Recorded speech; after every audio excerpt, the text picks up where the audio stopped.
To become shadow monarch episode 81। शाय ने काफी देर के बाद शेल्टर के लोगों से पीछा छुड़ाने के बाद शाय एक पेड़ के नीचे के पत्थर पर बैठकर आयरा से बात करने के लिए ध्यान करने लगा। कुछ ही पलों में आयरा का पूरा शरीर हवा में उड़ता हुआ शाय के नजरों के सामने आ गया।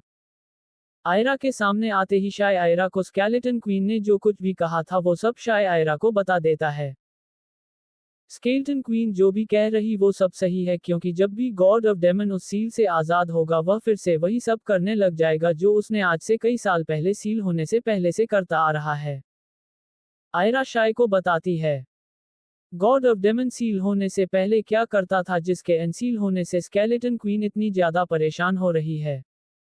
शाय कंफ्यूज होते हुए आयरा से पूछता है क्योंकि शाय के हिसाब से गॉड ऑफ डेमन भी वही करेगा जो उसके डेमन जनरल्स कर रहे हैं, अर्थात दूसरों पर राज करना।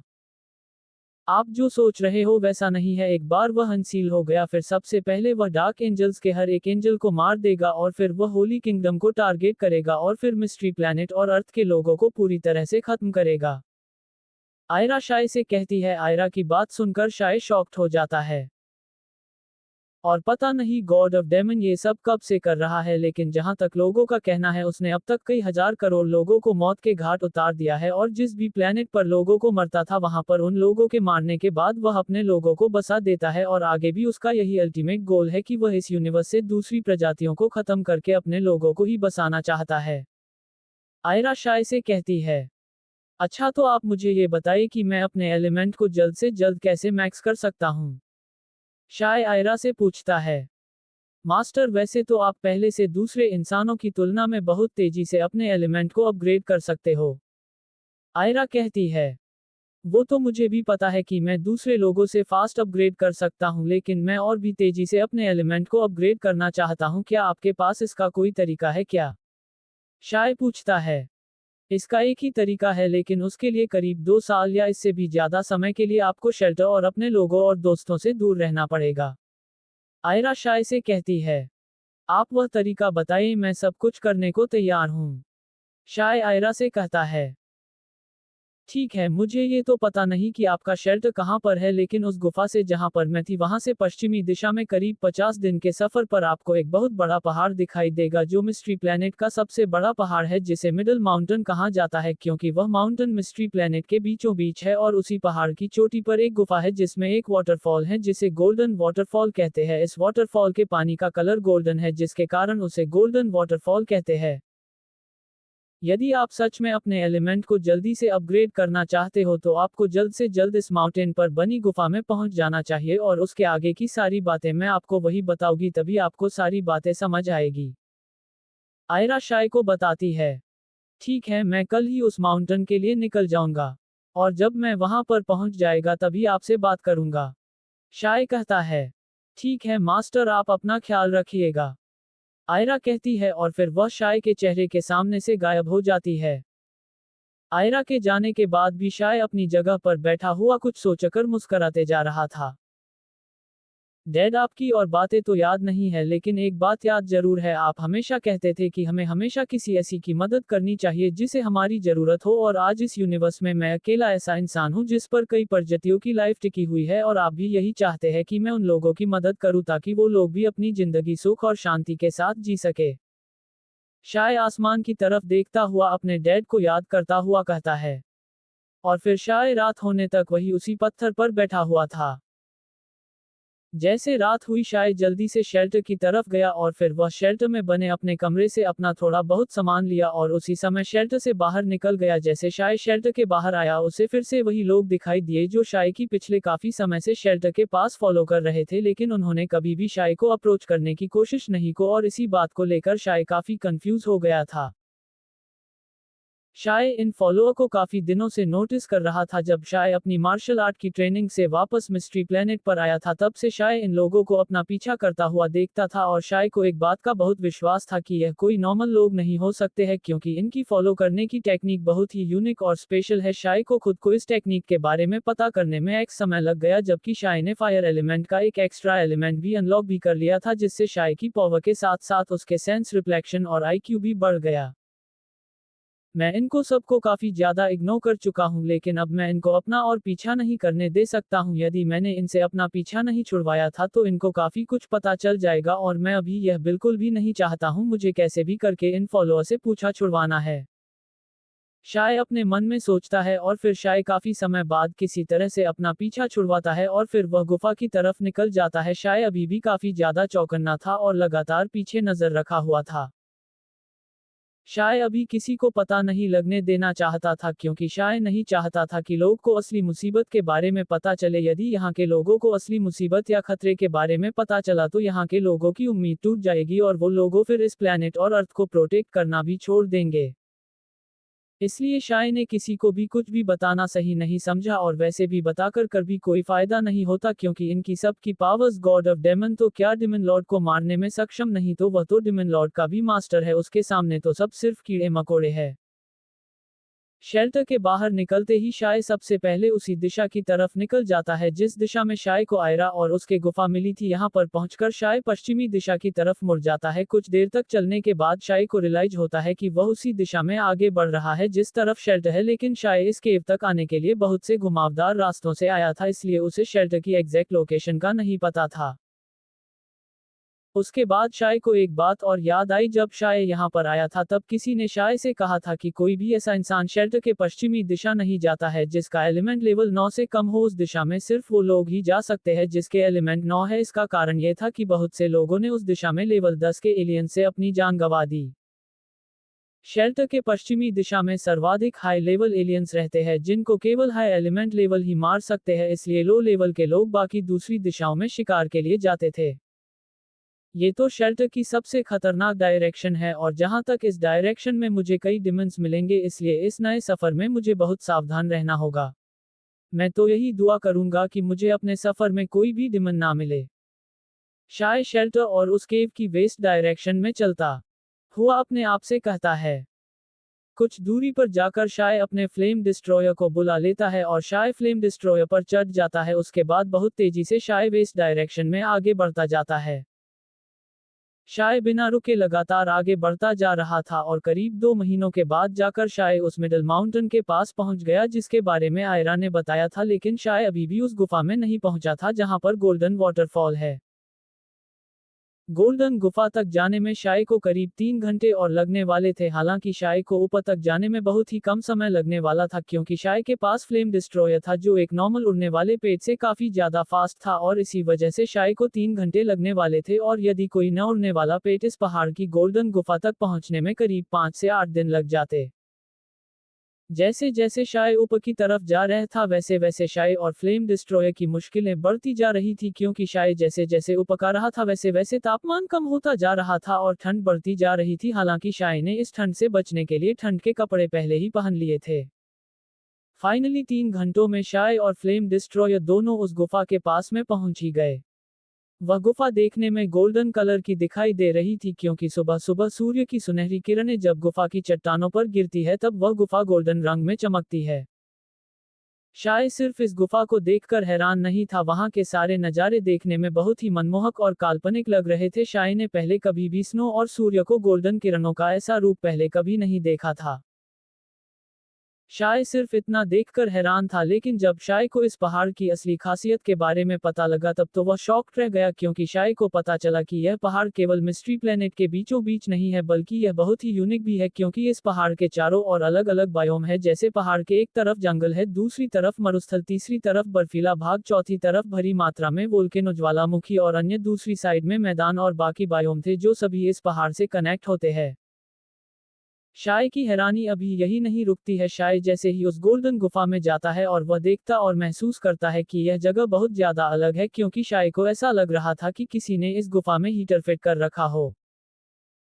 शाय जैसे ही गुफा के अंदर गया वहां पर शाय को ठंड के नाम का कुछ भी महसूस नहीं हो रहा था। शाय को विश्वास नहीं हो रहा था कि इसी जगह पर इतनी गर्माहट हो सकती है, और फिर वह धीरे धीरे आगे बढ़ रहा था। तभी शाय को वह गोल्डन वाटरफॉल दिखाई दे रहा था जिसके बारे में आयरा ने शाय को बताया था। 1401-1108 to become shadow monarch episode 82 mystery of middle mountain. शाय जैसे ही गुफा के अंदर गया वहां पर शाय को ठंड के नाम का कुछ भी महसूस नहीं हो रहा था। शाय को विश्वास नहीं हो रहा था कि इसी जगह पर इतनी गर्माहट हो सकती है और फिर वह धीरे धीरे आगे बढ़ रहा था। तभी शाय को वह गोल्डन वाटरफॉल दिखाई दे रहा था जिसके बारे में आयरा ने शाय को बताया था। फिर शाय पूरे दिन उस मिडल माउंटेन को अच्छी तरह से देखता है और शाय नोटिस करता है कि इतने बड़े मिडल माउंटेन पर कोई भी खतरनाक एलियन या डिमन नहीं था और यह बात शाय को बहुत ही अजीब सी लग रही थी। शाय ने सोचा था कि वह आज पूरे दिन इस माउंटेन के बारे में जानेगा और जो बात शाय को समझ नहीं आएगी वो बातें वह आयरा से डिस्कस कर लेगा, लेकिन कुछ चीजों को छोड़कर शाय को इस माउंटेन की बाकी सारी चीजें बहुत अजीब लग रही थी। शाम होने से पहले शाय फिर से वासी गोल्डन केव में चला जाता है क्योंकि अब शाय का 2 साल के लिए यही शेल्टर था। शाय शाम होते ही जैसे ही गुफा में जाता है वह वहां के नज़ारे को देखकर शॉक्ड रह जाता है क्योंकि जब शाय पहली बार इस गुफा में आया था तब इस गुफा में वह गोल्डन पानी का वाटरफॉल गोल्डन गुफा की छत से बह रहा था, लेकिन अब उस वाटरफॉल का पानी छत से बहना बंद हो गया था और नीचे बना हुआ छोटा सा तालाब जो उसी वाटरफॉल के गोल्डन पानी से बना हुआ था वह भी सूख गया था। वहां की जगह ऐसी लगने लग गई कि वहां पर कभी कोई पानी रहा ही नहीं होगा। ये सब देखकर शाय बहुत ज्यादा हैरान रह गया था। उसे समझ नहीं आ रहा था कि एक दिन में कोई भी वाटरफॉल अचानक से कैसे सूखा पड़ सकता है। अब शाय की थोड़ा अनकंफर्टेबल सा फील होने लगा। वह अब इस गोल्डन गुफा में रहने से डर रहा था, लेकिन इस समय शाय भी इस गुफा से बाहर नहीं जा सकता था क्योंकि शाय इस माउंटेन की चोटी के पास था और इतनी ऊंचाई पर बहुत ठंड थी और अब रात का समय था और गुफा के बाहर स्नो फॉल रही थी जिसके कारण सुबह के मुकाबले ठंड और भी बढ़ गई, लेकिन यह गुफा रात को भी वैसे ही गर्म थी जैसे उसने सुबह देखी थी। इस गुफा पर बाहर की ठंड का कोई असर नहीं हो रहा था, लेकिन शाय बाहर भी नहीं जा सकता था। इतनी ठंड में शाय बाहर सोने का रिस्क नहीं ले सकता था और वह अंदर भी नहीं रहना चाहता था। अब शाय करे तो क्या करे। काफी देर सोचने के बाद वह डिसाइड करता है कि वह सबसे पहले इस गुफा को बारीकी से चेक करेगा और फिर वह इस गुफा में रुकेगा। उसके बाद शाय अपने फ्लेम डिस्ट्रॉयर को सम्मन कर लेता है। ये गुफा बहुत ज्यादा बड़ी थी इसलिए फ्लेम डिस्ट्रॉयर अपनी फुली ट्रांसफॉर्म बॉडी में भी इस गुफा में इजीली फिट नहीं बल्कि इधर उधर घूम भी सकता था। उसके बाद शाय इस गोल्डन केव को अच्छी तरह से चेक करता है और खास तौर पर इस वाटरफॉल के आसपास को जगहों को चेक करता है, लेकिन शाय को वहां पर ना तो किसी प्रकार के एलियंस के होने का कोई भी प्रूफ नहीं मिला और ना ही किसी डिमन के होने का प्रूफ मिला। सभी कुछ सही से चेक करने के बाद शाय गोल्डन केव की एक दीवार की तरफ जाता है जहां पर काफी खुली जगह थी। उस दीवार के पास पहुंचकर शाय अपने अर्थ एलिमेंट पेट अर्थ गोलम को सम्मन करता है। और मास्टर, आपको मेरी याद कैसे आ गई? लगता है आपको अभी तक कोई गर्लफ्रेंड तो नहीं मिली, तभी आप कभी मुझे बुलाते हो और कभी फ्लेम को। अर्थ गोलेम शाय से कहता है, अपनी बकवास बंद करो और मेरा एक काम करो। शाय अर्थ गोलम से कहता है। हालांकि शाय को उस पर गुस्सा तो आ रहा था क्योंकि वह बिना सिचुएशन देखे कुछ भी बोल रहा था, लेकिन फिर शाय अर्थ गोलम को ज्यादा कुछ नहीं कहता है क्योंकि शाय अर्थ गोलम के इस बिहेवियर को बहुत अच्छे से जानता है और शाय जब भी इस पेट को सम्मन करता तब इसके मुंह हमेशा ही ऐसी बातें निकलती थी और आज भी इसका बिहेवियर ऐसा ही है। हालांकि कभी कभी शाय को भी अर्थ गोलम की ऐसी बातों पर हंसी आ जाती है। शाय के लिए अर्थ गोलम एक चलता फिरता एंटरटेनमेंट है जिसके पास अनलिमिटेड फनी बातें और जोक्स है, लेकिन इस वक्त शाय कोई भी फनी बात सुनने के मूड में नहीं था इसलिए वह थोड़ा गुस्सा हो गया। ठीक है मास्टर, आप बताएं मुझे क्या करना है? अर्थ गोलम अपने मास्टर को सीरियस देखकर वह भी सीरियसली कहता है। शाय अर्थ गोलम को सीरियस देखकर हैरान रह गया। तुम इतने सीरियस क्यों हो? आज से पहले तो मैंने तुम्हें पहले कभी इतना सीरियस नहीं देखा।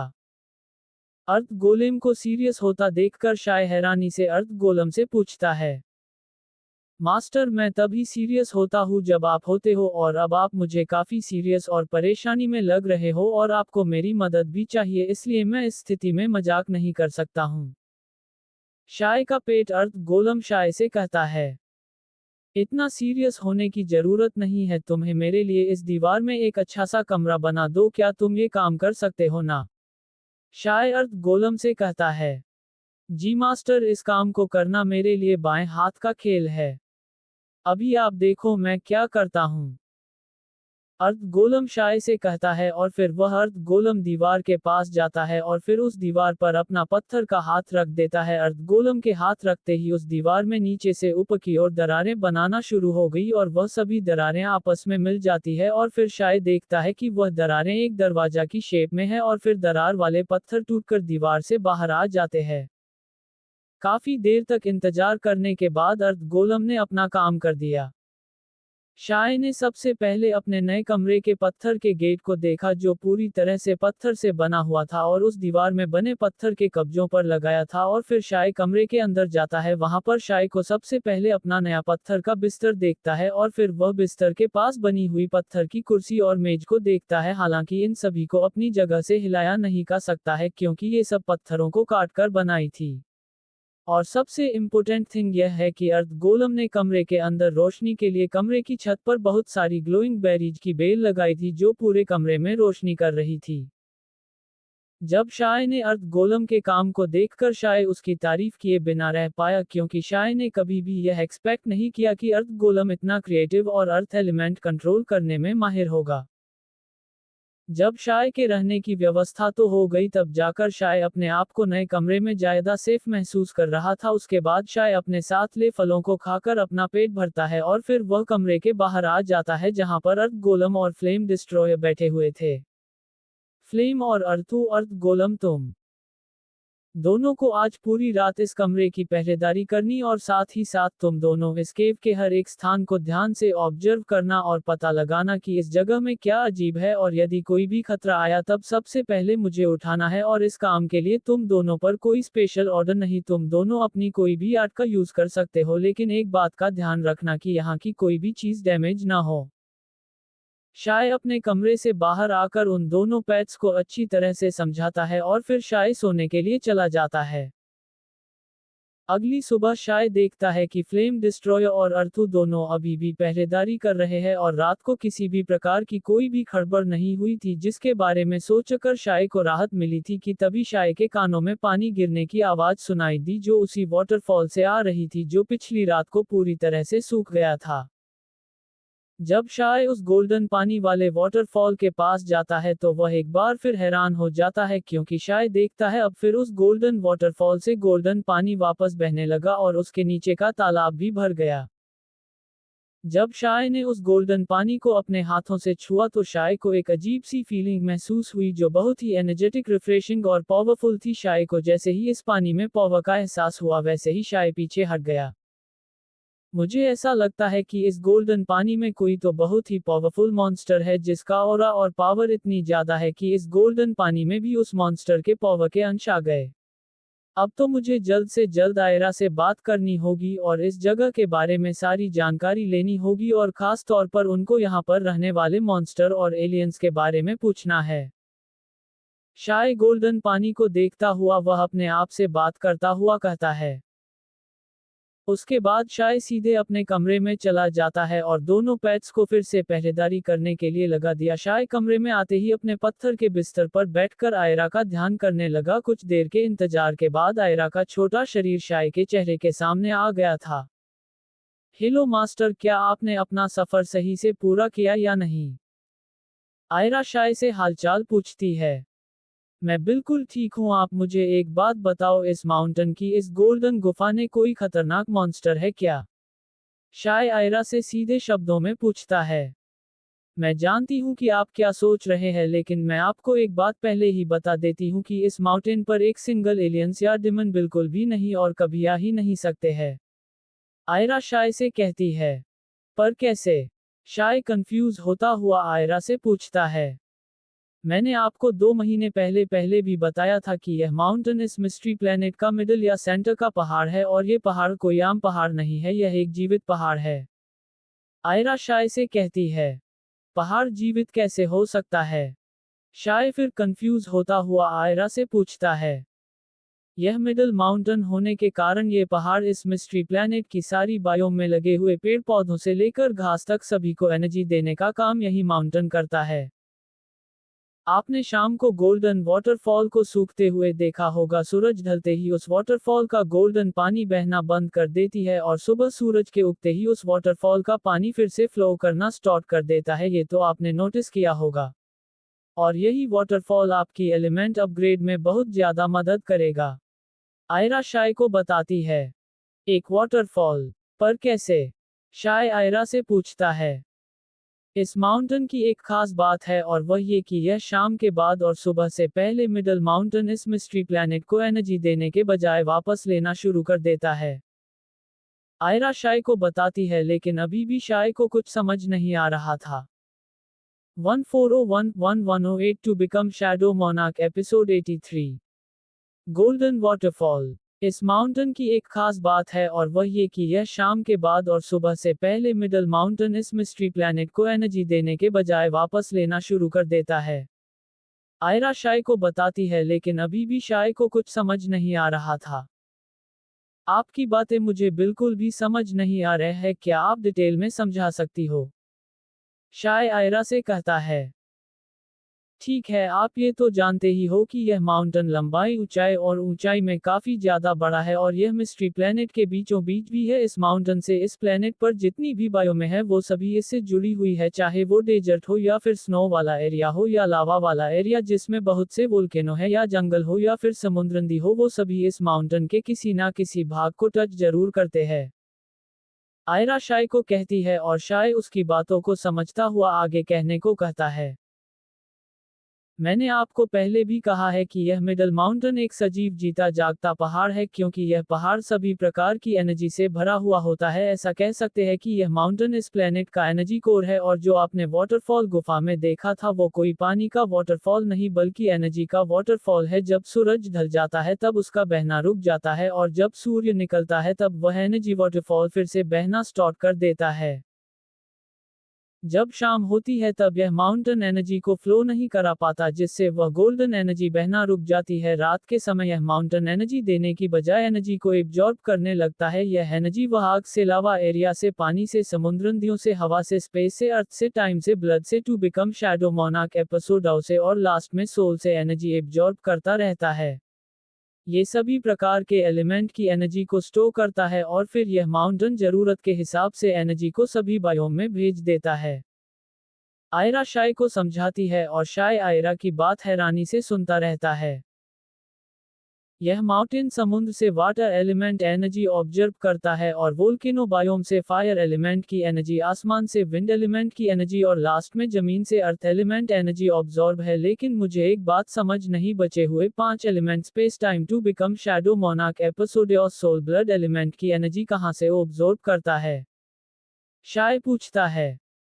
स्पेस एलिमेंट की एनर्जी इस माउंटेन की चोटी स्पेस से ऑब्जर्व करती है। इस माउंटेन की चोटी की ऊंचाई स्पेस तक जाती है जहां पर आप होना, ये जगह इस माउंटेन की 1/4 भी नहीं है। और रही बात टाइम एलिमेंट की, उसकी एनर्जी यहां रहने वाले छोटे पौधों और घासों की लाइफ से कंज्यूम करता है और बाकी तीनों element to become shadow monarch episode और सोल ब्लड की एनर्जी यहाँ रहने वाले जानवरों से कंज्यूम होती है, जिससे इन जानवरों को भारी फर्क नहीं पड़ता है क्योंकि जितनी एनर्जी यह माउंटेन एक रात में ऑब्जर्व करता है उससे कई गुना ज्यादा एनर्जी ये जानकर एक दिन में बना लेते हैं, इसलिए इन पर इसका कोई फर्क नहीं पड़ता है। आयरा शाय को बताती है। यदि यह यहाँ पर रहने वाले सभी जीव जंतुओं से एनर्जी लेता है तो इसका मतलब यह माउंटेन हमारी और डिमनेस की एनर्जी भी लेता होगा ना? शाय कहता है। नहीं, ऐसा नहीं है क्योंकि आप और डिमंस दोनों ही इस प्लेनेट के नहीं हो, इसलिए यह आपकी और डिमंस की एनर्जी की कंज्यूम नहीं करता है। आयरा फिर शाय से कहती है। वो सब तो ठीक है लेकिन मेरी एलिमेंट ट्रेनिंग उस एनर्जी वाटरफॉल से कैसी होगी? शाय आयरा से पूछता है। आपको हर सुबह सूर्योदय होने से पहले अपनी ट्रेनिंग उसी एनर्जी वाटरफॉल के ठीक नीचे जहां पर वह गोल्डन एनर्जी गिरती है स्टार्ट करनी होगी, जिससे आप जिस एलिमेंट की ट्रेनिंग कर रहे होंगे उसी प्रकार की एनर्जी उस एनर्जी वाटरफॉल से आपके शरीर में आ जाएगी, जिससे आपका एलिमेंट और भी ज्यादा तेजी से अपग्रेड होगा और साथ ही साथ उस एलिमेंट की पावर में भी बढ़ोतरी होगी जो आपके लिए बहुत इंपॉर्टेंट है। लेकिन आपको एक बात का ध्यान रखना होगा कि आप एक दिन भी मिस न करें, नहीं तो यह एनर्जी आपके शरीर को बर्बाद भी कर सकती है। यदि आपने एक दिन मिस कर दिया तब यह माउंटेन उसी दिन आप जहां कहीं भी होंगे वहां से आपकी पूरी एनर्जी को एब्जॉर्ब कर लेगा और फिर आपकी पावर्स और भी कमजोर हो जाएगी। आप दिनों को तभी स्किप कर सकते हैं जब आपने अपना एक एलिमेंट को टोटल मैक्स यानी लेवल 12 तक कर लिया हो, और यदि बीच में छोड़ा तो आपको पता ही है कि क्या होगा। आयरा शाय वार्निंग के साथ समझाती है। इन सब बातों को बताने के लिए और थोड़ा डराने के लिए धन्यवाद। शाय मुस्कुराते हुए आयरा से कहता है और फिर वह अपने कमरे से बाहर आ जाता है। कमरे के बाहर फ्लेम और अर्थू दोनों अभी भी गेट के दोनों तरफ बैठे हुए थे।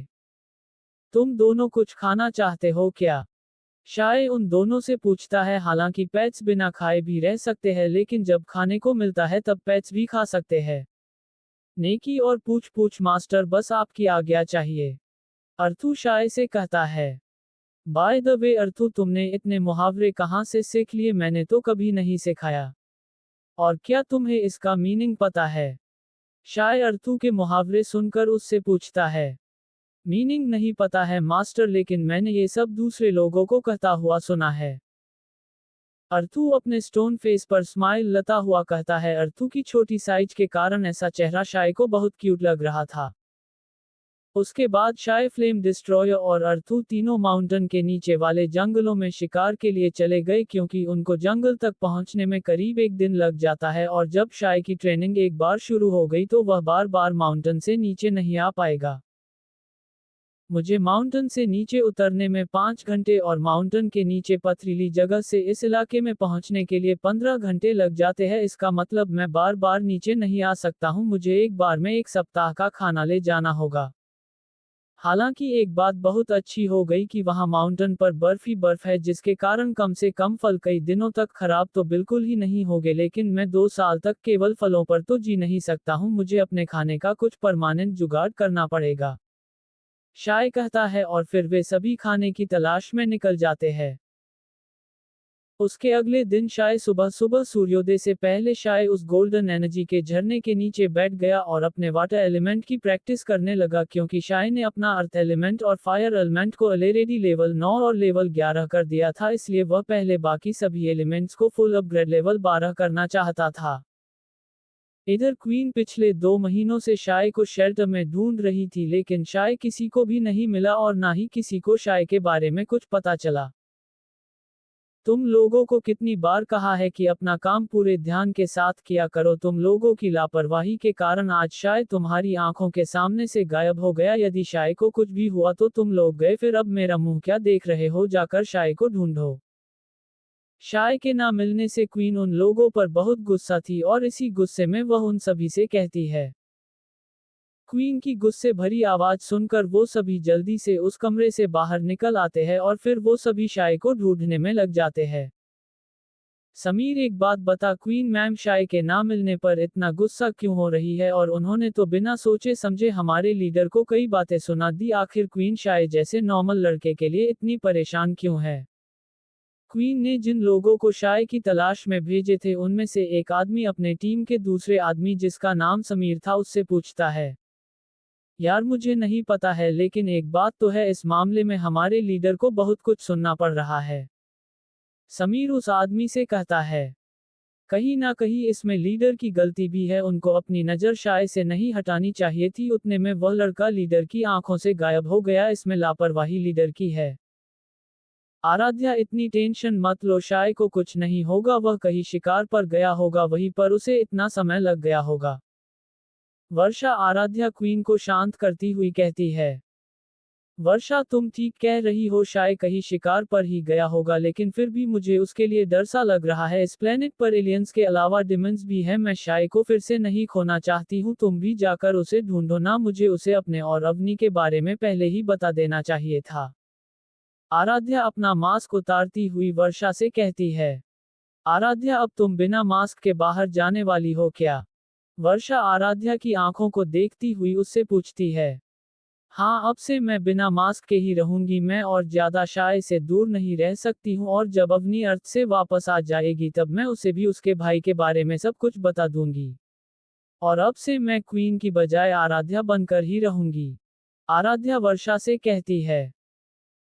इधर शेल्टर के रास्तों पर चलते हुए दो और इंसान जो शाय को बेसब्री से ढूंढ रहे थे और वो दोनों है जय और अनिका मल्होत्रा, क्योंकि जब से जय और अनिका को निधि ने सब कुछ बताया कि यह सब रोहित, विनय और इशिता के द्वारा उससे मजबूरी में करवाया था। जब जय और अनिका ने निधि की सारी बातें ध्यान से सुनी तब जाकर उनको भी रियलाइज हुआ कि उन्होंने भी शाय के साथ बहुत गलत किया और वो दोनों शाय से माफी मांगने के लिए शाय की बेसब्री से ढूंढ रहे थे, लेकिन बाकी लोगों की तरह उन लोगों को भी शाय के बारे में कुछ भी पता नहीं चला।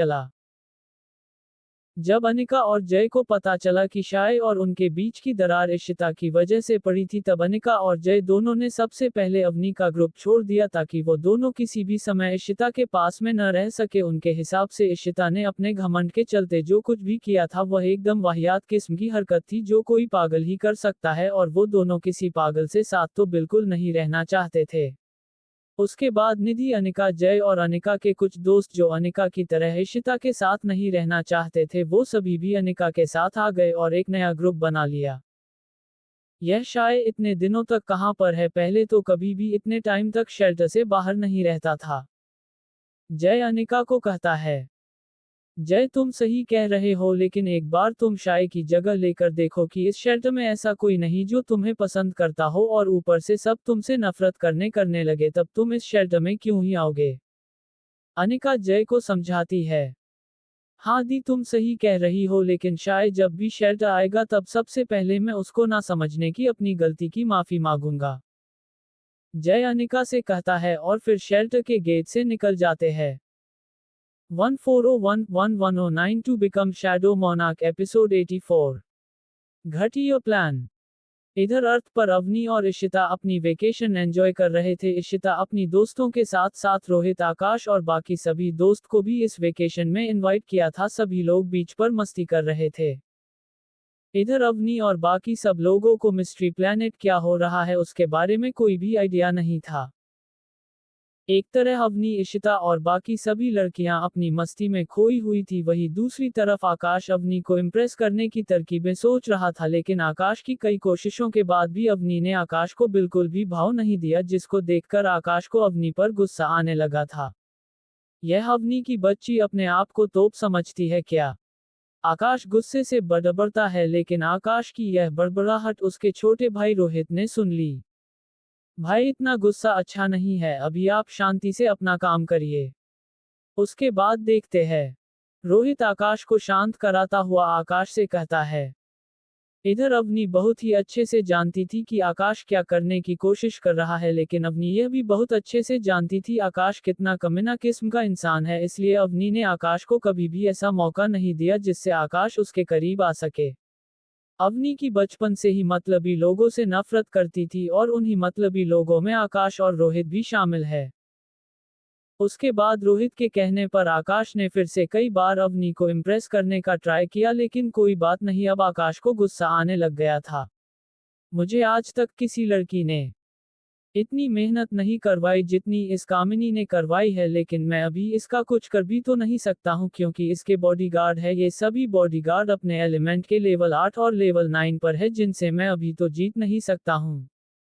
भाई और क्या करने की सोच रहा है? समुद्र तट के किनारे पर रखी की बेंच में लेता हुआ रोहित अपने भाई से पूछता है। इस अवनी की बच्ची को मारने की सोच रहा हूँ, आकाश गुस्से में कहता है। ये कभी मत करना, पिताजी ने कहा था कि हमें सिर्फ इन दोनों अवनी और इशिता को अपने प्यार में फंसाकर अवनी की मॉम की पोजीशन और इशिता के फादर की पोजीशन हासिल करनी है, जिससे हमारा परिवार अर्थ और मिस्ट्री प्लेनेट का सबसे पावरफुल फैमिली बन सके। यदि तुम अवनी को नुकसान पहुंचाना चाहते हो तो तब तुम्हें सबसे पहले फादर से इसकी इजाजत लेनी होगी, उन्हें कॉल करके पूछ लो। रोहित अपनी भाई आकाश को समझाता है। रोहित की बात सुनकर आकाश अपनी जेब से अपना फोन निकलता है और फिर वह अपनी पापा को कॉल मिला देता है। हेलो पापा, मुझे आपसे एक बात पूछनी थी, आकाश अपने पिता से कहती है। आकाश, मैं तुम्हें तभी कॉल करने ही वाला था कि तुमने पहले ही मुझे कॉल कर दिया। मुझे तुम दोनों को एक बात बतानी है, इसलिए सबसे पहले मेरी बात सुनो। तुम दोनों को उन दोनों लड़कियों के पीछे भागने की कोई जरूरत नहीं है। मयंक अग्रवाल आकाश से कहते हैं। क्या सच में? मैं आपसे यही पूछने के लिए तो कॉल किया था, पर ऐसा भी क्या हुआ जो आप हमें ऐसा कह रहे हैं? आकाश अपनी पिता मयंक से पूछता है। मिस्ट्री प्लैनेट की अथॉरिटी के एल्डर्स ने ये डिसाइड किया है कि अब से कोई भी इस प्लैनेट की अथॉरिटी का हेड बन सकता है, इसलिए अब से कोई भी मिस्ट्री प्लैनेट और यहाँ की अथॉरिटी को संभाल सकता है, इसलिए अब तुम अपने हिसाब से आगे बढ़ सकते हो। लेकिन अभी एक बात ध्यान रखना, तुम दोनों उन लड़कियों में से किसी को भी नुकसान मत पहुंचाना, नहीं तो मैं और हमारी फैमिली के सारे मेंबर इस अथॉरिटी से बाहर हो जाएंगे। मयंक अपने बेटे को समझाता है और फिर मयंक कॉल को डिस्कनेक्ट कर देता है। पिताजी क्या कह रहे हैं भैया? रोहित अपने भाई चेहरे पर खुशी और असंतोष के एक्सप्रेशन देखकर वह अपने भाई से पूछता है। एक अच्छी खबर है और एक बुरी खबर है। पिताजी ने कहा कि हमें इन दोनों के पीछे जाए की कोई जरूरत नहीं है, हम अब अपने हिसाब से चल सकते हैं। और दूसरी खबर यह है कि इस समय हम इस दोनों लड़कियों के हाथ भी नहीं लगा सकते हैं, इसलिए अब कुछ समय के लिए हम इनका कुछ नहीं कर सकते, नहीं तो हमारे फादर मिस्ट्री प्लैनेट की अथॉरिटी से बाहर हो जाएंगे। आकाश रोहित से कहता है, ठीक है मेरे भाई, हम कुछ नहीं करेंगे, पर मेरे पास ऐसा प्लान है जिससे यह अवनी फिर कभी इतनी नहीं उड़ पाएगी। रोहित काफी देर सोचने के बाद आकाश से कहता है और फिर वह मुस्कुराने लग जाता है। तेरे पास ऐसा कौन सा प्लान है, मुझे भी बताना? आकाश रोहित से पूछता है।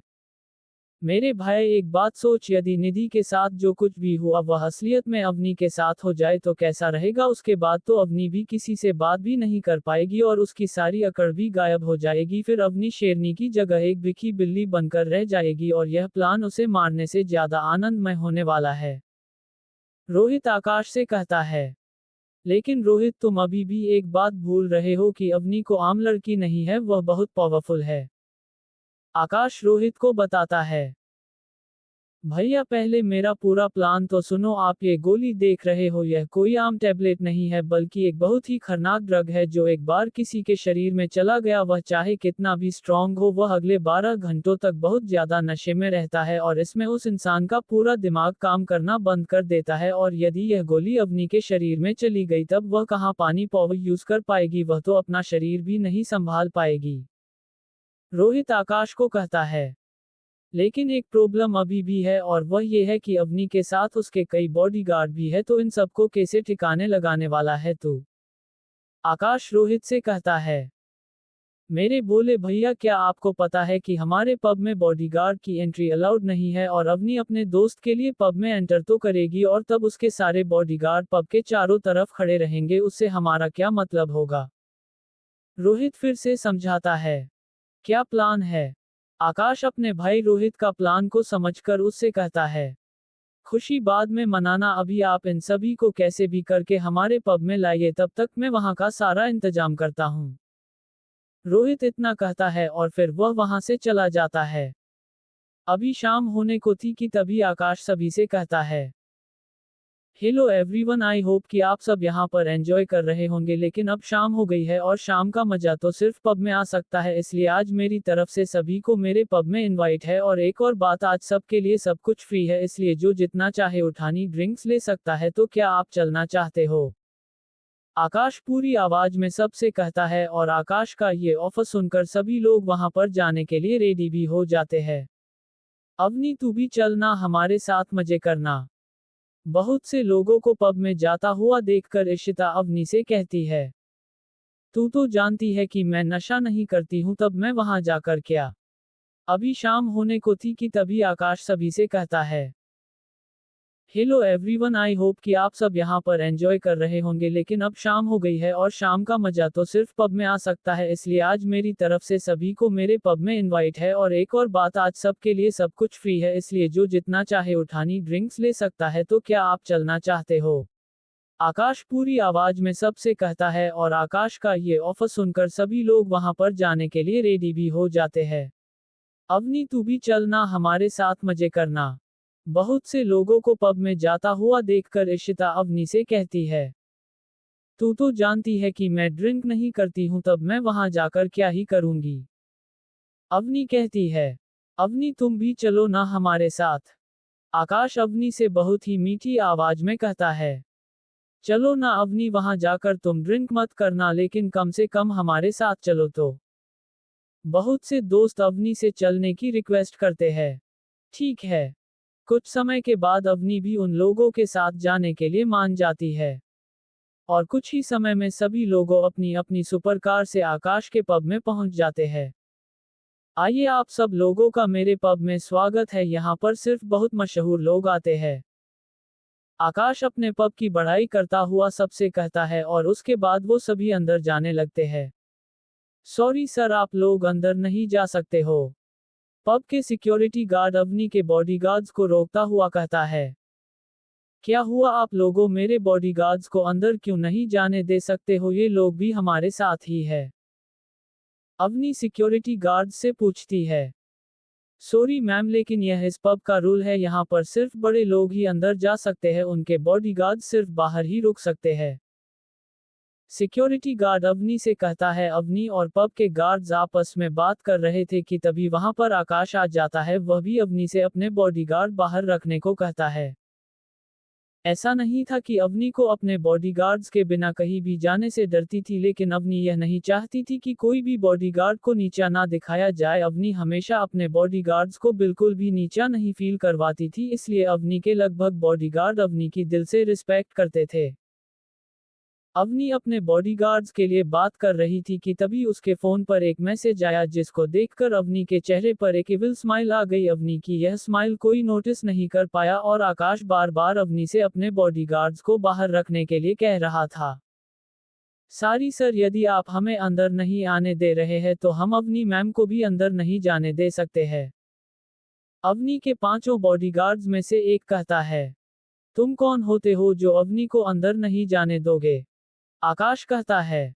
सॉरी सर, लेकिन ये क्वीन मैम का ऑर्डर है, यदि अवनी मैम चाहे तो भी हम नहीं जाने से सकते हैं। एक बॉडीगार्ड आकाश से कहता है। क्वीन का नाम सुनते ही आकाश चुप हो गया, क्योंकि क्वीन के बारे में वह ऐसे ही किसी के सामने नहीं बोल सकता है।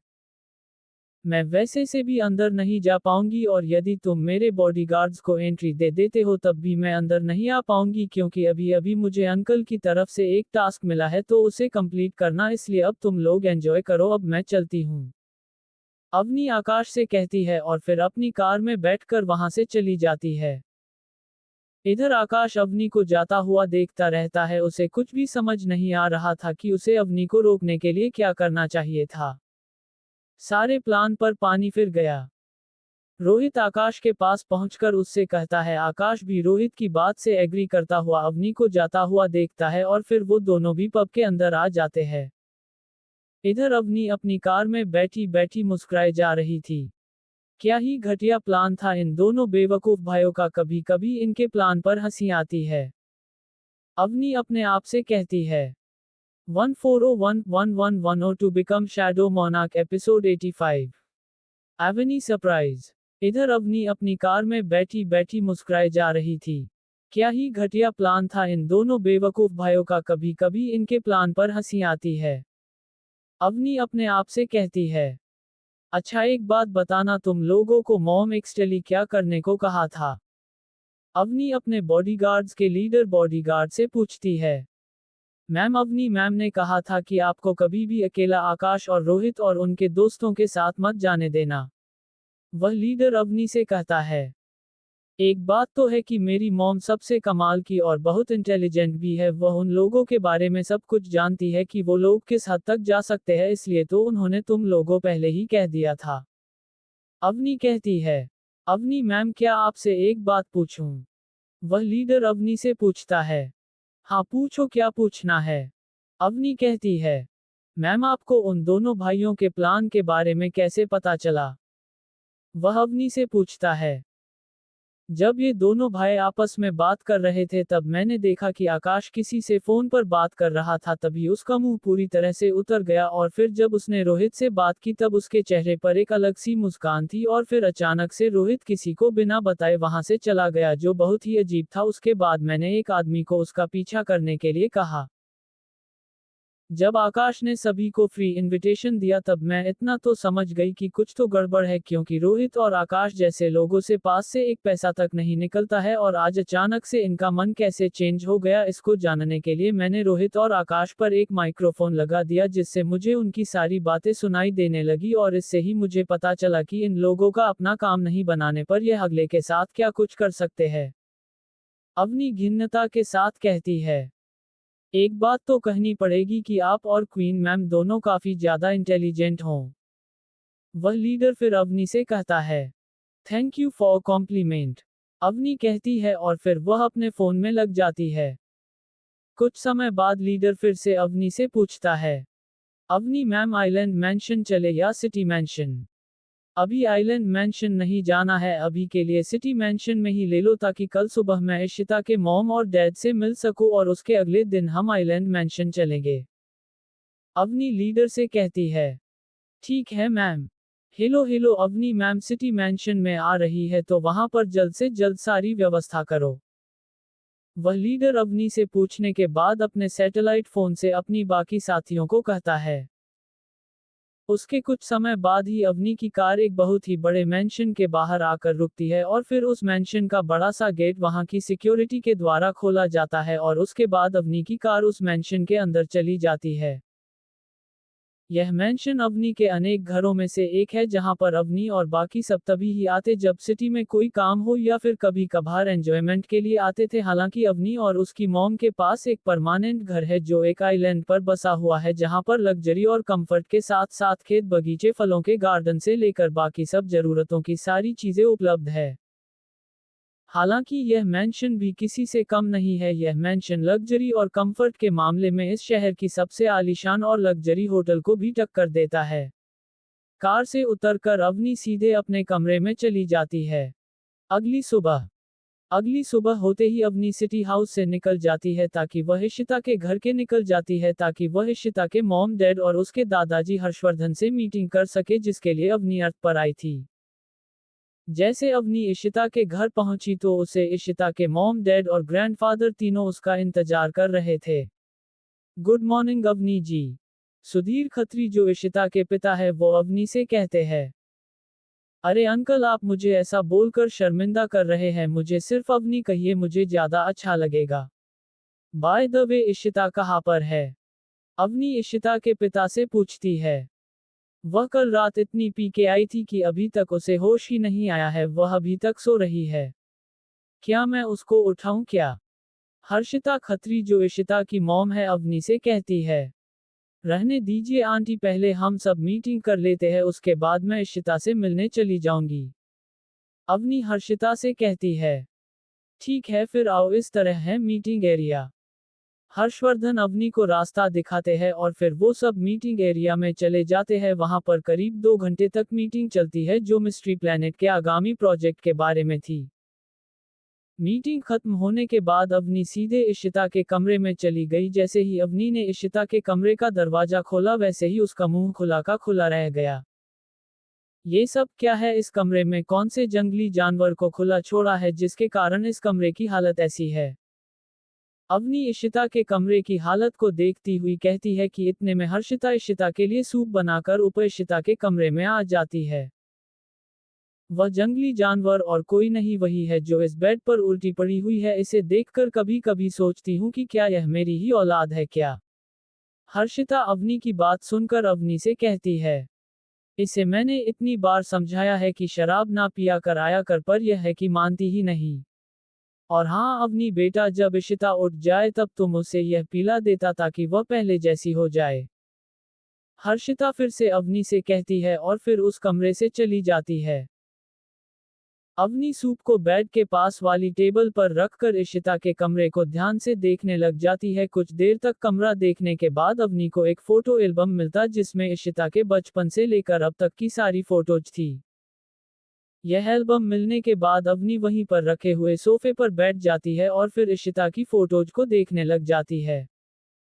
इशिता के पहले बर्थडे की फोटोज, इशिता के दूसरे बर्थडे की फोटोज, इशिता के तीसरे बर्थडे की फोटोज, इशिता के चौथे बर्थडे की फोटोज, इशिता के पांचवें बर्थडे की फोटोज, इशिता के छठे बर्थडे की फोटोज, इशिता के सातवें बर्थडे की फोटोज।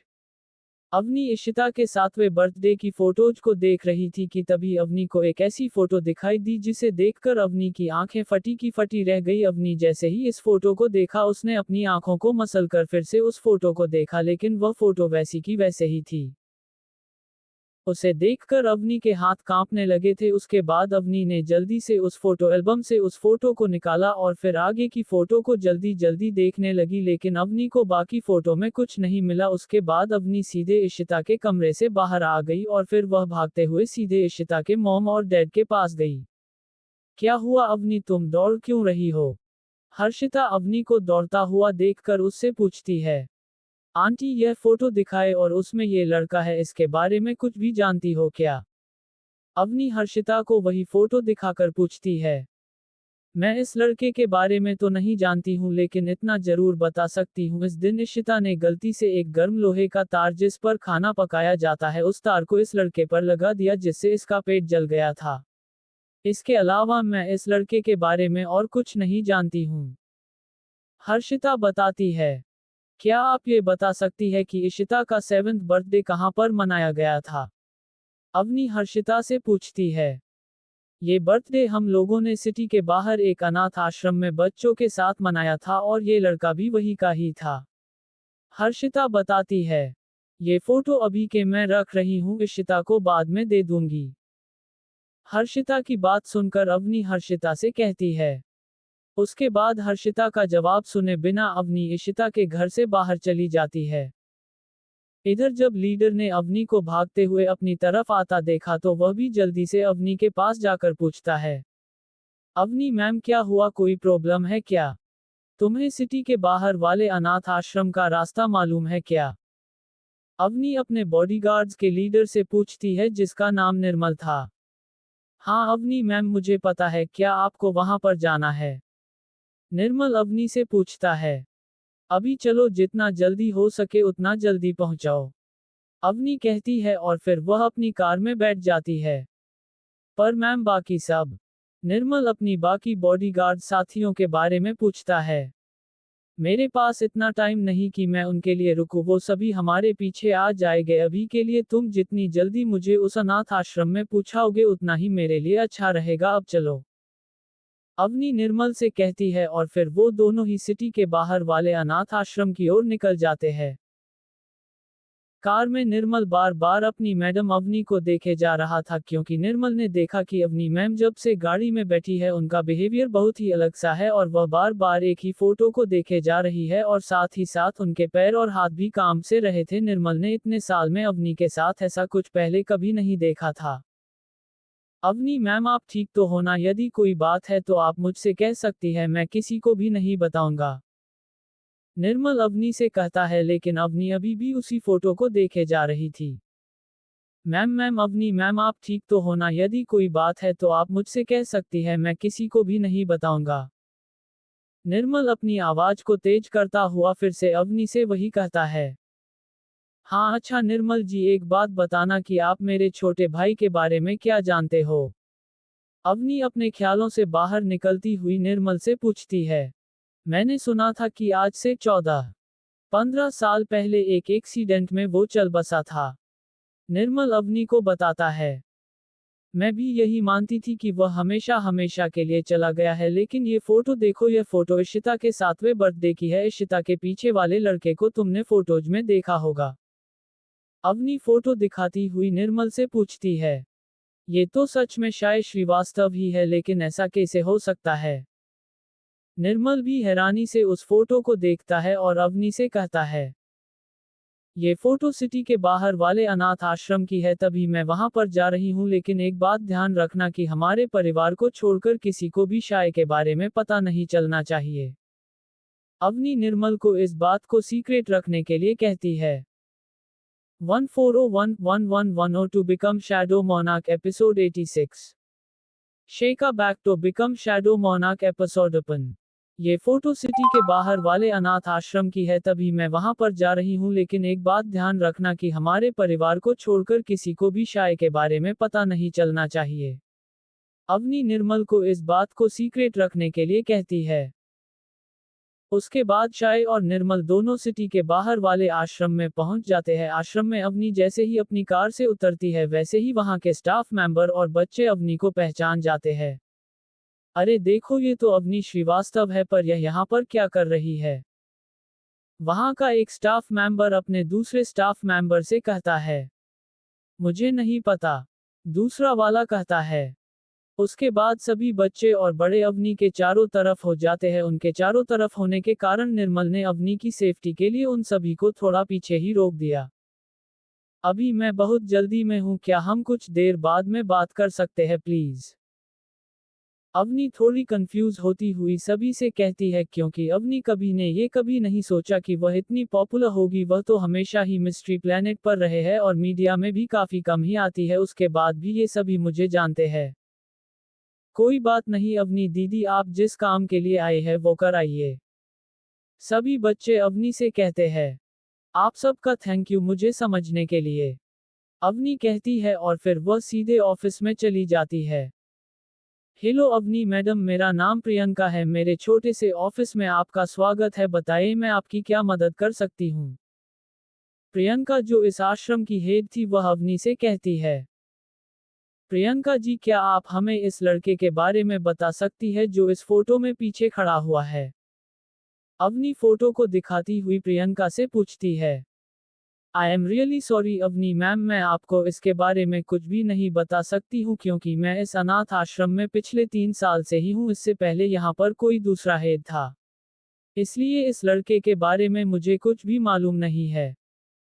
प्रियंका अवनी से कहती है। अच्छा, तो आप किसी ऐसे को जानती है जो यहाँ पर 15 साल या उससे अधिक समय से है? हाँ, एक इंसान है जो यहाँ पर पिछले 16 साल से सिक्योरिटी गार्ड का काम कर रहे हैं। उनका नाम रघुनाथ जी है। प्रियंका कुछ देर तक सोचने के बाद अवनी को बताती है। प्रियंका जी, क्या आप उनको अभी बुला देंगी प्लीज? अवनी प्रियंका से कहती है। ठीक है, मैं अभी उनको बुलाती हूँ, तब तक आप आराम से सोफे बैठिए। प्रियंका अवनी को कहती है और फिर वह किसी दूसरे स्टाफ मेंबर से रघुनाथ जी बुलवाने के लिए कहती है। कुछ ही समय में एक बुजुर्ग इंसान ऑफिस में आते हैं जो देखने में करीब 80 साल के लग रहे थे। वह सीधे प्रियंका के पास जाकर उनसे कहते हैं।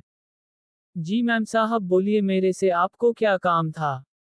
रघुनाथ जी, मुझे आपसे एक काम था। आप इस फोटो को ध्यान से देखिए और बताइए कि इसमें पीछे जो लड़का है उसको आप जानते हो क्या? अवनी रघुनाथ के आते ही उनसे फोटो देखती हुई शाय के बारे में पूछती है। अरे ये तो शाय की फोटो है, लेकिन आप लोग इसे क्यों ढूंढ रहे हो? रघुनाथ जी फोटो को देखते ही शाय व को पहचान गए। एक मिनट, कहीं शाय ने किसी गलत काम तो नहीं चला गया? रघुनाथ जी सोचकर फिर से कहते हैं। रघुनाथ जी, ऐसा कुछ नहीं है, आप इतनी फिक्र मत करिए। हम तो उसके बचपन के बारे में जानना चाहते हैं। क्या आप शाय के बचपन के बारे में हमें बता सकते हैं? अवनी रघुनाथ जी चिंता दूर करती हुई कहती है। इन बातों को काफी साल हो गए हैं, लेकिन मैं शाय के बारे आपको काफी चीजें बता सकता हूँ क्योंकि यहाँ पर उसके साथ जो हुआ वो आज तक किसी के साथ भी इतना बुरा नहीं हुआ होगा। जब शाय पहली बार आया था तभी से वह दूसरों बच्चों से बहुत अलग था। वही हमेशा ही अपने में खोया रहता था। शाय के आने के साथ ही इस आश्रम में एक नया हेड आया जिसने शाय की जिंदगी को नरक बनाकर रख दी थी। 2 साल तक शाय की जिंदगी किसी नरक से कम नहीं थी। इन 2 सालों में उसने क्या नहीं सहा। आपने जिस लड़की की फोटो दिखाई थी वह लड़की अपने मॉम डैड के साथ इस अनाथ आश्रम में अपना जन्मदिन मनाने आई थी और रात को यहीं पर बच्चों के लिए खाना भी था। उसी रात इस फोटो वाली लड़की ने गलती से खाना पकाने वाले आयरन के गर्म कांटे को शाय के पेट पर टच कर दिया, जिसके कारण शाय का पेट काफी जल गया था। लेकिन इस आश्रम के मेडिकल स्टाफ ने उस लड़की का इलाज किया क्योंकि उसके माता पिता इस शहर के सबसे अमीर में से थे और उनके बच्चों की मदद करके वह हेड अपनी जेब गर्म करना चाहता था। वही दूसरी ओर शाय की हालत पर किसी ने ध्यान ही नहीं, यहाँ तक कि उस लड़की के माता पिता ने भी नहीं। फिर उनकी पार्टी पूरी रात चलती रही। जब किसी ने शाय का इलाज नहीं किया तब वह आश्रम के पीछे वाले तालाब पर जाकर तालाब के पानी से अपने पेट की जलन को मिटाए। उस दिन के बाद मैंने कभी भी शाय को रोते हुए नहीं देखा, लेकिन एक बात मुझे आज भी डरा देती है। जब वह तालाब पर बैठकर अपने घाव को पानी से धो रहा था तब उसके चेहरे पर रोने के भाव की जगह एक बहुत ही रहस्यमयी मुस्कान थी। मैं जब भी उस तालाब के नज़ारे को याद करता हूँ तब हमेशा मेरे रोंगटे खड़े हो जाते हैं। तब शाय की उम्र सिर्फ 7 या 8 होगी और इतनी कम उम्र में और इतने दर्द में कोई रोने की बजाय हंस रहा है, ये कोई आम बात नहीं है। आज 15 साल के बच्चे भी जलने के दर्द को सहन नहीं कर सकते हैं। उस दिन के बाद वह हमेशा पूरे दिन उसी तालाब के पास बैठा रहता था।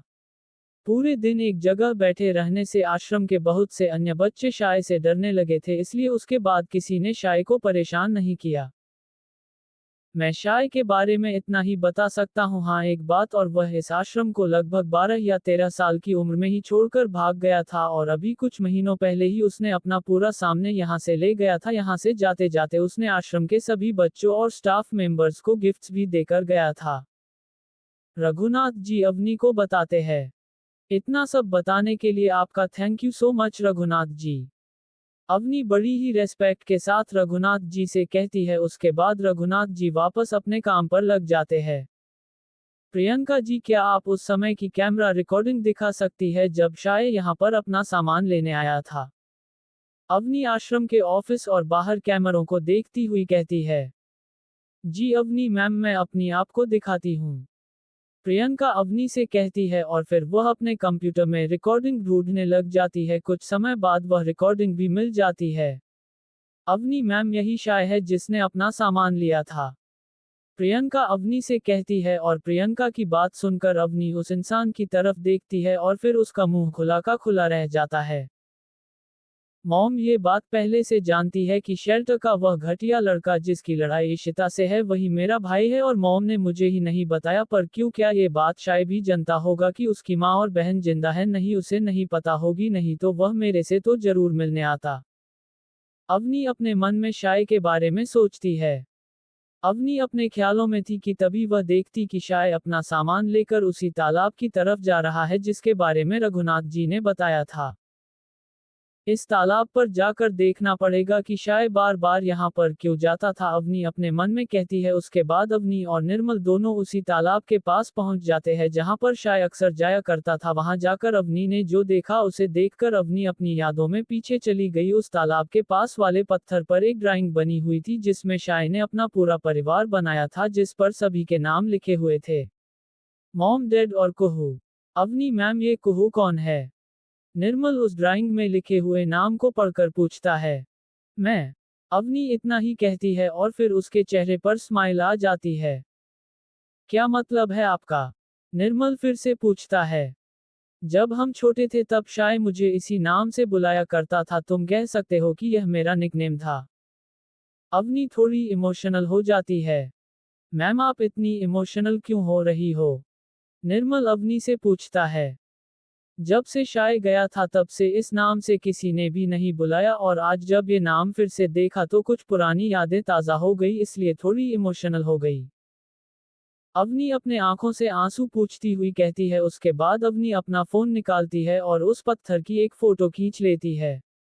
कुछ देर उसी पत्थर के पास बैठने के बाद अवनी निर्मल से कहती है, अब चलो यहाँ से, हमें कहीं और भी जाना है। अवनी निर्मल से कहती है, पर कहाँ पर मैम? निर्मल कंफ्यूज होता हुआ पूछता है। शाय के पास। अवनी कहती है। आपको उसका एड्रेस पता है क्या? निर्मल पूछता है। हाँ, अब चलो, अवनी कहती है, और उसके बाद वे दोनों आश्रम के मेन एरिया में आ जाते हैं जहां पर पहले से बहुत से बच्चे और बड़े खड़े हुए थे। इनके साथ ही साथ अवनी के बाकी बॉडीगार्ड्स भी खड़े हुए थे। आप लोग अभी तक मेरा इंतजार कर रहे थे? अवनी उन अनाथ बच्चों को देखती हुई उनसे पूछती है। अवनी दीदी, आपका इंतजार कैसे ना करे, यहाँ पर जितने भी है उनकी इंस्पिरेशन आप ही हो। क्या आप हमें अपना एलिमेंट पेट दिखा सकती हो? सारे बच्चे आपके पेट को देखना चाहते हैं। एक स्टाफ मेंबर अवनी से कहता है। अवनी उसकी बात सुनकर थोड़ी हैरान रह गई, क्योंकि मिस्ट्री प्लेनेट और एलिमेंट व एलिमेंट पेट के बारे में अर्थ के नॉर्मल पीपल को नहीं पता, फिर इनको कैसे पता? हम जानते हैं कि आप क्या सोच रहे हो। हमें मिस्ट्री प्लेनेट के बारे में हमारे एक दोस्त ने बताया था जो पहले यही रहता था। उसका नाम आर्यन है। वह जब भी यहाँ पर आता तब वह आपकी की बढ़ाई करता रहता था। उसी की वजह से आज इतने बच्चे आपके पेट को देखना चाहते हैं। प्लीज मना मत करना। वह मेंबर फिर से अवनी से कहता है। उसकी बात खत्म होते ही पीछे से सारे बच्चों ने भी यही कहना स्टार्ट कर दिया। ठीक है, फिर आप सब के लिए मैं इतना तो कर ही सकती हूँ, अवनी सभी से कहती है, और उसके बाद अपने थंडर एलिमेंट के पेट को सम्मन करती है। कुछ ही पलों के बाद आश्रम के ग्राउंड में एक काफी बाद भालू आ गया था जो देखने में बिल्कुल सफेद रंग का और उसके शरीर के चारों तरफ सिल्वर थंडर बोल्ट्स नजर आ रहे थे जिसको देखकर सभी बच्चे डर गए जिसके कारण अवनी ने अपने थंडर बियर को वापस ले लिया। उसके बाद काफी देर तक अवनी उन बच्चों के साथ खेलती है और फिर वह शाय के घर के लिए निकल जाती है। 1401111 to become shadow monarch episode 87 शे की तलाश।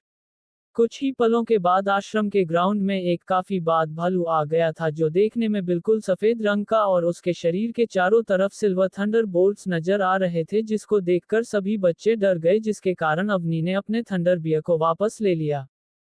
उसके बाद काफी देर तक अवनी उन बच्चों के साथ खेलती है और फिर वह शाय के घर के लिए निकल जाती है। अवनी मैम आप छोटे साहब के घर के बारे में कैसे जानती हो? निर्मल अवनी से पूछता है। जब मैं पिछले 7 अर्थ पर आई थी तब मैंने शाय को देखा था लेकिन इशिता मुझे उसके घर के पास ले गई थी, वह घर भी मेरे लिए बहुत खास है। अवनी कहती हैं और फिर कुछ ही समय में अवनी अपने पुराने घर पहुंच जाती है। अवनी ने इस घर को छोड़ने के बाद आज तक एक बार ही आई है, वो भी इशिता ने बिना बताए लाया था। अवनी इस जगह पर इसलिए नहीं आती थी ताकि उसकी पुरानी और भयानक यादें उसे परेशान न करे, लेकिन अब बात दूसरी है।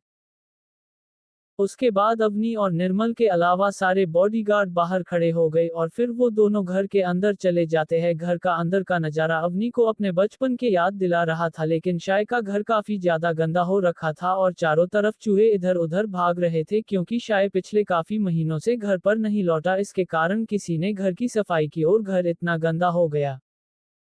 अवनी शाय के घर को चारों तरफ देखते हुए आगे बढ़ रही थी और फिर वह अचानक से एक अंडरग्राउंड कमरे में गिर जाती है। अवनी मैम आप ठीक तो है ना? निर्मल ने जैसे ही गिरने की आवाज सुनी वैसे ही वह अवनी को संभालने के लिए अवनी को अंडरग्राउंड कमरे में देखता हुआ अवनी से पूछता है। हाँ मैं ठीक हूँ, तुम अभी वही रहो, अवनी निर्मल को कहती है। ठीक है मैम, निर्मल अवनी से कहता है। इधर अवनी देखती है कि यह सीक्रेट कमरा बाकी घर से भगत ज्यादा साफ था क्योंकि यह कमरा चारों तरफ से फुली पैक है और इसमें सिर्फ एक ही डोर था जिसमें से हवा और इंसान दोनों उसी से ही इंटर कर सकते हैं। उसके बाद अवनी उस कमरे को ध्यान से देखती है। अवनी जैसे उस कमरे की चीजों को देखती है वैसे ही वह हैरान रह जाती है क्योंकि उस कमरे बहुत सी चीजें ऐसी थी जिनको अवनी ने अपने बचपन में बहुत यूज किया करती थी। ये सभी चीजें आखिर शाय को मिली कैसे? इतने समय बाद इन चीजों को तो खराब हो जाना चाहिए, लेकिन ये सभी फिर भी अपनी वर्किंग कंडीशन में है। अवनी उन सभी सामान को देखती हुई अपने आप से कहती है। उसके बाद अवनी वहां पर लगी सभी फोटोज को देखती है। वह देखती है कि इस कमरे की दीवार पर जितनी भी फोटोज लगी हुई है वो सभी बचपन की फोटोज है। अवनी फोटोज को देखती हुई जा रही थी कि तभी उसके पर से एक पेपर टकरा गया। अवनी उस पेपर को उठाती है जो दिखाने में काफी पुराना लग रहा था। जब अवनी ने इस पेपर को खोल के देखा तो उसके होश ही उड़ गए क्योंकि अवनी ने वही पेपर पढ़ा था जो आज से कुछ समय पहले शाय ने पढ़ा था। उसे भी इस पेपर की भाषा को पहले कभी नहीं देखा था, फिर भी वह बहुत इजीली पढ़ पा रहा था। यह क्या है? मैंने आज तक ऐसी भाषा देखी ही नहीं है, तो फिर इसमें लिखा मुझे समझ में कैसे आ रहा है? अवनी अपने मन में सोचती है, लेकिन उसे इस बारे में कुछ भी पता नहीं चलता है। मुझे इस पेपर को साथ रख लेना चाहिए ताकि इसकी लैंग्वेज के बारे में जान सकूं और साथ ही मॉम को दिखाना है। अवनी उस ओल्ड पेपर को साथ में रखती हुई कहती है और फिर वह उस कमरे से बाहर आ जाती है और उस कमरे को उसे ही करवा देती है जैसा वह पहले था। निर्मल इस पेपर में जो कुछ भी लिखा है वो पढ़ो, अवनी निर्मल से कहती है। ठीक है मैम, निर्मल अवनी से कहता है और फिर वह अवनी से वह पेपर ले लेता है। मैम ये कौन सी भाषा है? मैंने तो पहले कभी भी ऐसी अजीब अक्षरों की भाषा नहीं देखी है। निर्मल उस पेपर को अवनी को वापस देता हुआ पूछता है। क्या तुम सच में इस भाषा को नहीं समझ पाए हो या फिर सिर्फ नहीं समझने का नाटक कर रहे हो? अवनी निर्मल से कहता है। अवनी मैम आप क्या कह रही हो? मैं आपके सामने नाटक क्यों करूंगा और आपको मेरे पर भरोसा नहीं है क्या? निर्मल अपने आप को सच दिखाते हुए अवनी से कहता है। अवनी यह सोचने पर मजबूर हो गई कि निर्मल कहीं ना समझने का नाटक तो नहीं कर रहा है, क्योंकि जिस भाषा को अवनी ने पहली बार देखते ही उसका अर्थ समझ गई जबकि निर्मल को वह भाषा ही समझ नहीं है। ये कैसे हो सकता है? उसके बाद अवनी ने अपने सारे बॉडीगार्ड से वह पेपर पढ़वाया, लेकिन कोई भी उस पेपर में लिखे अर्थ को नहीं समझ पाया। अब तो अवनी को और भी ज्यादा अजीब लगने लग गया था। क्या मैं अकेली ऐसी इंसान हूँ क्या जिसने एक बिल्कुल नए भाषा को पहली बार में समझ गई? अवनी सोचती है और फिर वह अपने सिटी मैंशन के लिए निकल जाती है ताकि अगले दिन वह फिर से मिस्ट्री प्लेनेट के लिए निकल सके और वहां पर जाकर शाय के बारे में मॉम से पूछने वाली थी कि आखिर क्यों उन्होंने शाय के बारे में मुझे नहीं बताया। अगली सुबह अवनी अपने सिटी मैंशन से निकलकर सीधे मिस्ट्री प्लेनेट पर जाने के लिए मेट्रो स्टेशन चली गई। अवनी जैसे ही मेट्रो स्टेशन पर पहुंची तो उसे मेट्रो से एक इंसान उतरता हुआ दिखाई दिया, जिसे देखकर अवनी तुरंत ही दौड़कर उसके पास चली गई। अंकल, आप यहाँ कोई काम आए हो क्या? अवनी अपनी अंकल मयूर श्रीवास्तव से पूछती है। अरे अवनी, तुम अच्छा हुआ कि तुम मुझे यही मिल गई, अब मेरे साथ चलो। मयूर जल्दी से अवनी को कहते हैं। बात क्या है अंकल, आप इतनी हड़बड़ाहट में क्यों हैं, क्या हुआ? अवनी अपनी अंकल को ऐसा देखकर वह पूछती है। तुम्हें एक बात बतानी है, तुम्हारा छोटा भाई शाय अभी भी जिंदा है। मयूर अवनी से कहता है और मयूर की बात सुनकर अवनी हैरान रह जाती है। आपको ये बात पता थी और आपने मुझे क्यों नहीं बताया? आखिर आप मुझे बता देते तो क्या जाता। अवनी थोड़े गुस्से में अपनी अंकल से कहती है। कहीं ना कहीं अवनी को भी बुरा लग रहा था कि उसके भाई के जिंदा होने की बात सिर्फ उसे ही सबसे लास्ट में मिल रही है। देखो अवनी, मैं समझता हूँ कि तुम मेरे और तुम्हारी मॉम दोनों पर गुस्सा हो, लेकिन ये समय गुस्सा होने का नहीं है, हमें शाय को ढूंढना है। मयूर अवनी से कहता है। क्या मतलब हमें शाय को ढूंढना है? अवनी अपने चाचा मयूर से पूछती है। शाय पिछले 2 से ज्यादा महीनों से शेल्टर में नहीं है और उसके पीछे जो बॉडीगार्ड्स लगे हुए थे उन्हें भी नहीं पता है कि आखिर शाय कहाँ चला गया, इसलिए मैं यहाँ पर उसे ढूंढने आया हूँ, इसलिए हमें चलते हुए बातें करनी चाहिए। मयूर अवनी से कहता है। तो अब आप कहाँ जा रहे हो शाय को ढूंढने?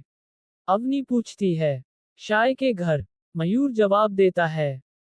कोई फायदा नहीं है, मैं ऑलरेडी शाय के घर जा चुकी हूँ। उसके घर में पिछले काफी महीनों से कोई भी नहीं आया है और वह आश्रम में भी नहीं है। मैं कल ही उसके घर व आश्रम दोनों जगह जाकर आई हूँ, इसलिए हमें शाय की तलाश अर्थ पर नहीं बल्कि मिस्ट्री प्लेनेट पर करनी चाहिए। अवनी अपनी अंकल से कहती है। क्या क्या तुम सच में इसके अनाथ आश्रम और घर दोनों जगहों से आ रही हो? मयूर सरप्राइज के देखता हुआ अवनी से कहता है। क्या करूं, आप लोगों ने तो अपने मुंह बंद कर रखे, तो फिर मुझे ही अपने भाई के बारे में जानना था। अवनी थोड़ा सरकास्टिकली मयूर से कहती है। अवनी की यह बात सुनकर मयूर समझ गया कि वह क्या कहना चाहती है। मुझे माफ कर दो, लेकिन मैं तुम्हारी मॉम के खिलाफ कैसे जा सकता था। अब बात बहुत जो गई है, अब चलो हमें मिस्ट्री प्लेनेट पर शाय को भी ढूंढना है। उसके बाद अवनी और मयूर दोनों मिस्ट्री प्लेनेट के लिए निकल जाते हैं। रास्ते में मयूर ने अवनी को वो सारी बातें बताई जिसकी वजह से उसकी मॉम ने उन्हें शाय के बारे नहीं बताया। करीब 6 घंटे में अवनी और मयूर दोनों मिस्ट्री प्लेनेट पर पहुंच गए। जैसे ही अवनी मिस्ट्री प्लेनेट पर पहुंची वैसे ही वह सबसे पहले अपनी मॉम के पास चली गई, क्योंकि वह अपनी मॉम को बहुत अच्छे जानती थी कि यदि शायद जल्द ही नहीं मिला तो उनका हाल बहुत ही खराब हो जाएगी। मॉम, आप ठीक तो हो ना? अवनी अपने मॉम के कमरे में जाते ही अपनी मॉम से पूछती है।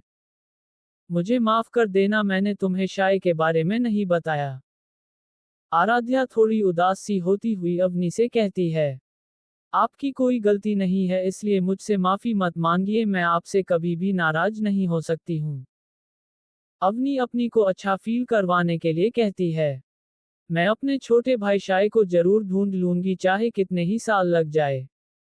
अवनी फिर से अपनी मॉम से कहती है। इतने में वहां पर एक आदमी आ जाता है। हेलो मैम, हमें अभी तक कोई भी सुराग हाथ नहीं आया है। वह आदमी कहता है।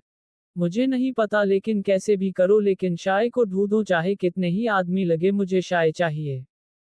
आराध्या इस आदमी से कहती है। रुकिए, अभी आप ऐसा कुछ नहीं करिए, जब मैं कही तभी ऐसा करना, तब तक सीक्रेटली अपना काम करता रहो। अवनी इस आदमी से कहती है। उसके बाद अवनी फिर से अपनी मॉम की तरफ देखती है। क्या किया अवनी? आराध्या अपनी बेटी से कहती है।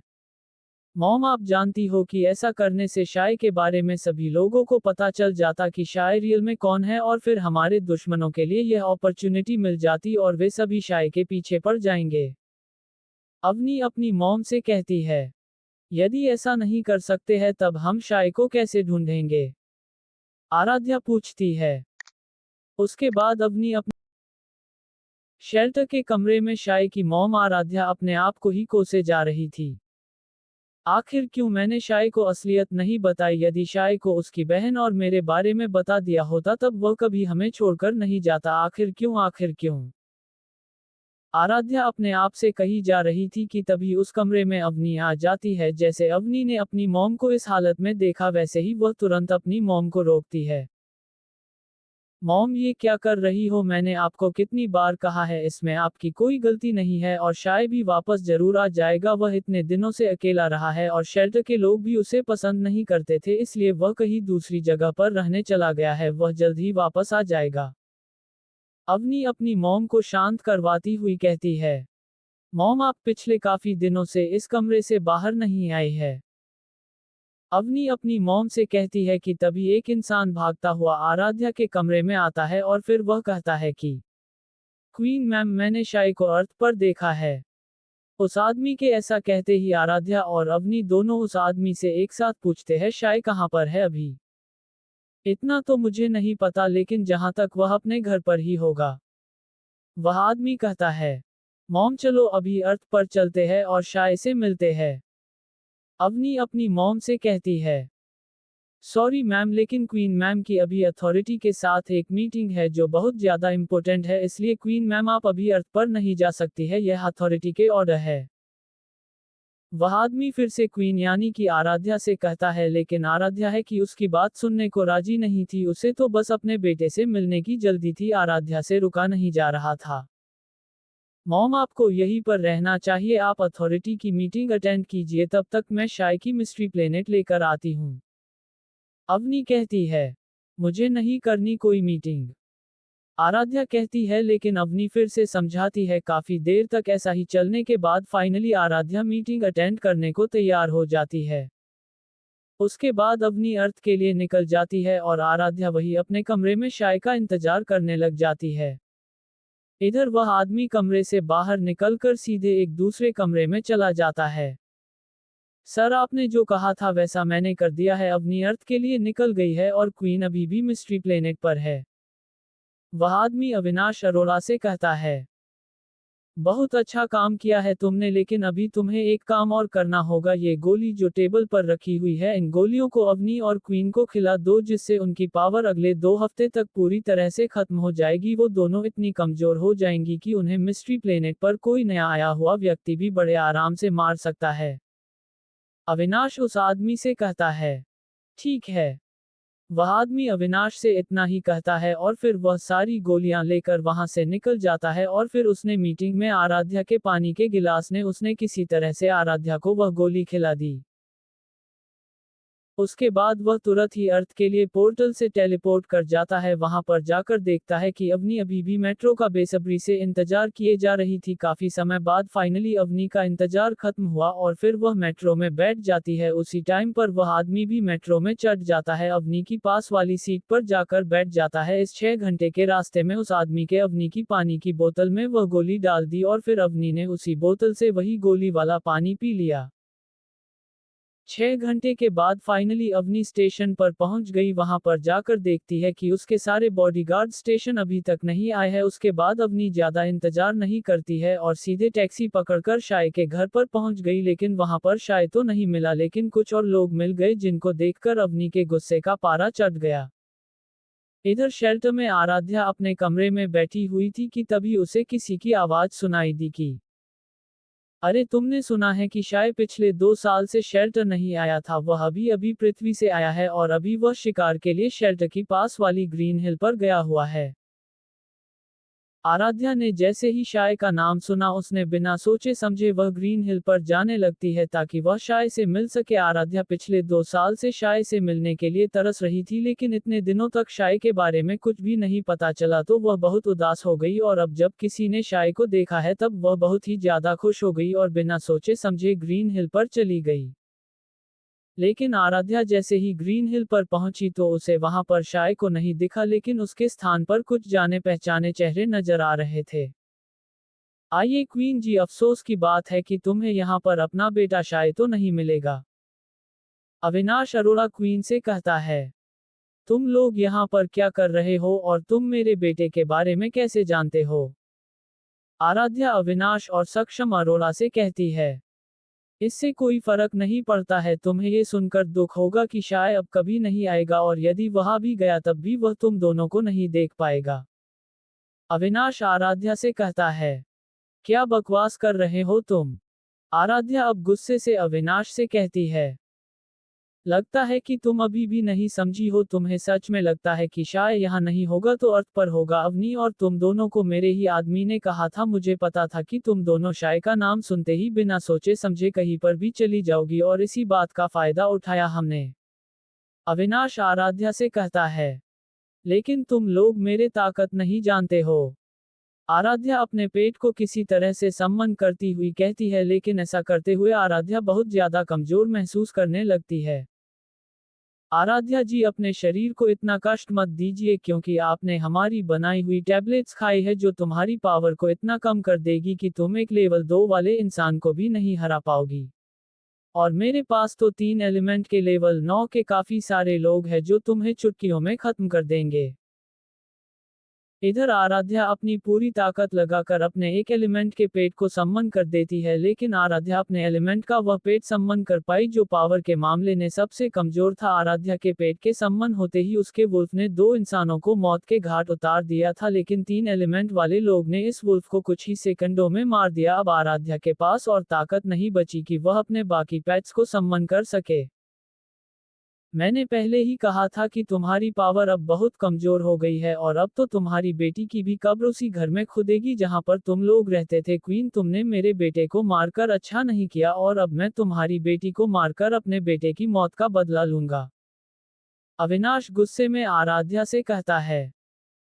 तुम्हारा बेटा एक नंबर का कमीना और हत्यारा था, उसने पता नहीं अपने पागलपन के चलते कितनी लड़कियों को मारा था, लेकिन तुम्हें तो बस अपने बेटे की मौत की पड़ी है। जिस दिन वह मरा था उस दिन उसने मेरी बेटी को ऑलमोस्ट मार ही दिया था, ऐसे दरिंदे को पहले ही मार देना चाहिए था। 14011113 to become shadow monarch episode 89। Ishita in danger. इधर अर्थ पर अवनी जैसे ही शाय यानी अपने पुराने घर गई, वहां पर शाय तो नहीं मिला, लेकिन कुछ जाने पहचाने लोग जरूर मिल गए जो संख्या में बहुत ज्यादा थे। तुम लोग यहाँ पर क्या कर रहे हो? इस घर में शाय की जगह इन लोगों को पाकर अवनी थोड़े गुस्से में पूछती है। सॉरी अवनी, लेकिन तुम्हारा छोटा भाई शाय तो यहाँ पर नहीं है। इस घर को देखकर लगता है कि वह पिछले काफी साल से घर ही नहीं लौटा है, कहीं वह किसी का शिकार करने के चक्कर में किसी एलियन का शिकार तो नहीं बन गया है। अजय अरोड़ा अवनी से कहता है। तुम लोगों को कैसे पता चला कि शाय मेरा भाई है? अवनी इन लोगों के मुंह से अपने भाई शाय के बारे में सुनकर हैरान थी, फिर वह उन लोगों से पूछती है। अवनी तुम बहुत भोली हो, तुम्हें पता है ना कि इस शेल्टर के जितने भी लोग हैं उन सभी की मेडिकल रिपोर्ट हमारे पास है, यानी कि क्वीन शाय और तुम्हारी भी मेडिकल रिपोर्ट हमारे पास है। इसका मतलब हमें बहुत आसानी से पता चल गया कि शाय क्वीन का ही बेटा है। तब ये बात तुम्हारी मॉम क्वीन को भी नहीं पता थी। अजय अरोड़ा अवनी से कहता है। लेकिन अवनी, तुम्हें अपने भाई के चक्कर में अपनी माँ को उस हालत में अकेला नहीं छोड़ना चाहिए था। अफसोस अब तुम अपनी मॉम से कभी नहीं मिल पाओगी। अजय फिर अवनी से कहता है, और फिर वह हंसने लग जाता है। क्या बकवास कर रहे हो? अवनी इतना ही कहती है और फिर वह अपनी पावर्स की मदद से अजय का मुंह तोड़ने के लिए आगे बढ़ती है, लेकिन जैसे ही अपनी पावर्स को इंक्रीज करती है वैसे ही वह बहुत ज्यादा कमजोर हो जाती है। कोई फायदा नहीं है अवनी, अब तुम एक नॉर्मल लड़की हो जिसके पास अपने आप को बचाने के लिए भी फिजिकल पावर भी नहीं है, इसलिए अपने कोमल शरीर को ज्यादा कष्ट मत दो। हालांकि तुम दिखने की काफी सुंदर हो, लेकिन अफसोस की बात है कि मैं तुम्हारे साथ कुछ भी कर सकता हूं, लेकिन तुम्हारा आशिक आकाश आता ही होगा। आई होप तुम उसके साथ आज रात मजे करोगी। अजय अवनी के शरीर को देखता हुआ उससे कहता है, और फिर वह अपने आदमियों से अवनी की पकड़ने के लिए कहता है ताकि अवनी भागकर कहीं भी ना जा सके। छोड़ो मुझे, छोड़ो। अवनी चिल्लाती हुई कहती है। अवनी इतनी कमजोर हो चुकी थी कि अजय के आदमियों से अपने आप को भी छुड़वा नहीं सकती थी। एक तरफ अवनी और दूसरी तरफ आराध्या दोनों मुसीबत में थे। ना तो वो दोनों अपनी पावर्स का यूज कर सकती थी और ना ही उन्होंने अपनी सेफ्टी के लिए बॉडीगार्ड को लेके गए थे। इसी कारण से अब अवनी और आराध्या दोनों मौत के मुंह में खड़ी हुई थी। आज से कुछ दिन पहले मिस्ट्री प्लेनेट के डेजर्ट वैली के पास वाले जंगलों में अनिका, निधि और जय तीनों शिकार पर गए हुए थे। दी आपको सच में लगता है शायद किसी एलियन का शिकार बन गया है? जय आगे बढ़ता हुआ अनिका से पूछता है। इस बारे में मैं ज्यादा श्योर नहीं हूं, अनिका जय से कहती है। जहां तक मैंने शाय की पावर्स को देखा था उससे ऐसा लगता है कि बहुत ताकतवर हो गया है, इसलिए मेरा मानना है कि शाय अभी भी जिंदा होगा। निधि जय की बात सुनकर जय और अनिका को कहती है। हाँ, निधि सही कह रही है, मैंने भी देखा था जब शाय और निधि वाला मैटर हुआ था तब मैंने उस पर वार किया था, लेकिन उसने उसे बड़ी ही इजीली डोज कर लिया था, जबकि तब वह 1 साल तक अर्थ पर ही था। अनिका भी निधि की बात से एग्री होती हुई कहती है। काफी देर तक चलने के बाद वो तीनों एक डेजर्ट वैली में आ गए थे जहां पर सबसे ज्यादा एलियंस होने की कल्पना की जाती थी, लेकिन आज तक कोई भी इस जगह पर नहीं आया और जो आया वो कभी वापस नहीं गया। लेकिन वो तीनों भी यहाँ पर सिर्फ शिकार के लिए नहीं आए थे, उनको शेल्टर के बड़े अमीर आदमी ने अपने बेटे को ढूंढने के लिए भेजा था, जो शिकार के लिए अपने दोस्तों के साथ इसी डेजर्ट वैली में आया था। अनिका, जय और निधि तीनों शिकार के लिए डेजर्ट वैली के आसपास ही आ रहे थे, इसलिए उन्होंने बिना किसी रिवार्ड की डिमांड किए उसके बेटे और उसके दोस्तों को ढूंढने के लिए डेजर्ट वैली आ गए थे। धीरे धीरे वो तीनों डेजर्ट के किनारे पर चलते चलते नीचे की तरफ देख रहे थे, लेकिन उन्हें ऊपर से कुछ भी दिखाई नहीं दे रहा था। और रही बात वैली में उतरने की, ऐसा वो तीनों कभी नहीं करने वाले थे, क्योंकि वो नहीं चाहते थे कि उनका सामना एक बहुत ही ताकतवर एलियन से हो जाए, नहीं तो वह एलियन चुटकियों में उन तीनों की चटनी बना देगा। वो तीनों आगे की ओर बढ़ ही रहे थे कि तभी उन्हें कुछ लोगों की आवाजें सुनाई दी। ये लोग कौन है जो इतनी खतरनाक जगह पर शिकार के लिए आए हैं? जय सभी से पूछता है और उसकी बात सुनकर अनिका अपने आप से कहती है। कैसा भाई मिला? जय, मेरे बुद्धू भाई, कुछ तो दिमाग काम में लिया कर, हो सकता है ये उन्हीं का बेटा और उसके बेटे के दोस्त हो जो काफी दिन से लापता है, या फिर हो सकता है कि कोई और हो। दूसरी बात, हम भी तुम्हारे साथ है, इसलिए हमें कैसे पता होगा कि ये लोग कौन है? अनिका अपने भाई जय से कहती है। आप सही कह रहे हो दी, लेकिन अब क्या करे? जय कहता है। फिर से एक इलॉजिकल सवाल, क्या तुम यहाँ पर बैठकर पूजा करने वाले हो क्या? चलो जाकर देखते हैं कि ये लोग वही है जिनको हम ढूंढने आते हैं या फिर कोई और लोग है। अनिका फिर से जय से कहती है और फिर वो तीनों आवाज वाली दिशा में उन लोगों देखने के लिए चले जाते हैं। जब अनिका, जय और निधि तीनों वहां पर पहुंचते हैं तो वो देखते हैं कि रोहित, आकाश, इशिता और उनके कुछ दोस्त डेजर्ट वैली के किनारे में चले जा रहे थे। कुछ देर तक चलने के बाद अनिका, जय और निधि देखते हैं कि किसी ने जानबूझकर इशिता को उस डेजर्ट वैली में गिरा दिया, जिसे देखकर अनिका, जय और निधि तीनों शॉक्ड रह गए। फिर वे तीनों इशिता को नीचे गिरते हुए देखते हैं। उनके देखते ही देखते इशिता ने अपने पेट को सम्मन कर लिया, जिससे वह वाली के पत्थरों से टकराने से बच गई है।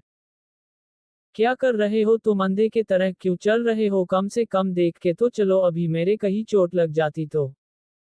इशिता अपने पेट से नीचे उतरती हुई उस लड़की से थोड़ी ऊंची आवाज में कहती है। ओफ, I am really sorry Ishita ji, मैं अगली बार से देख के चलूंगी।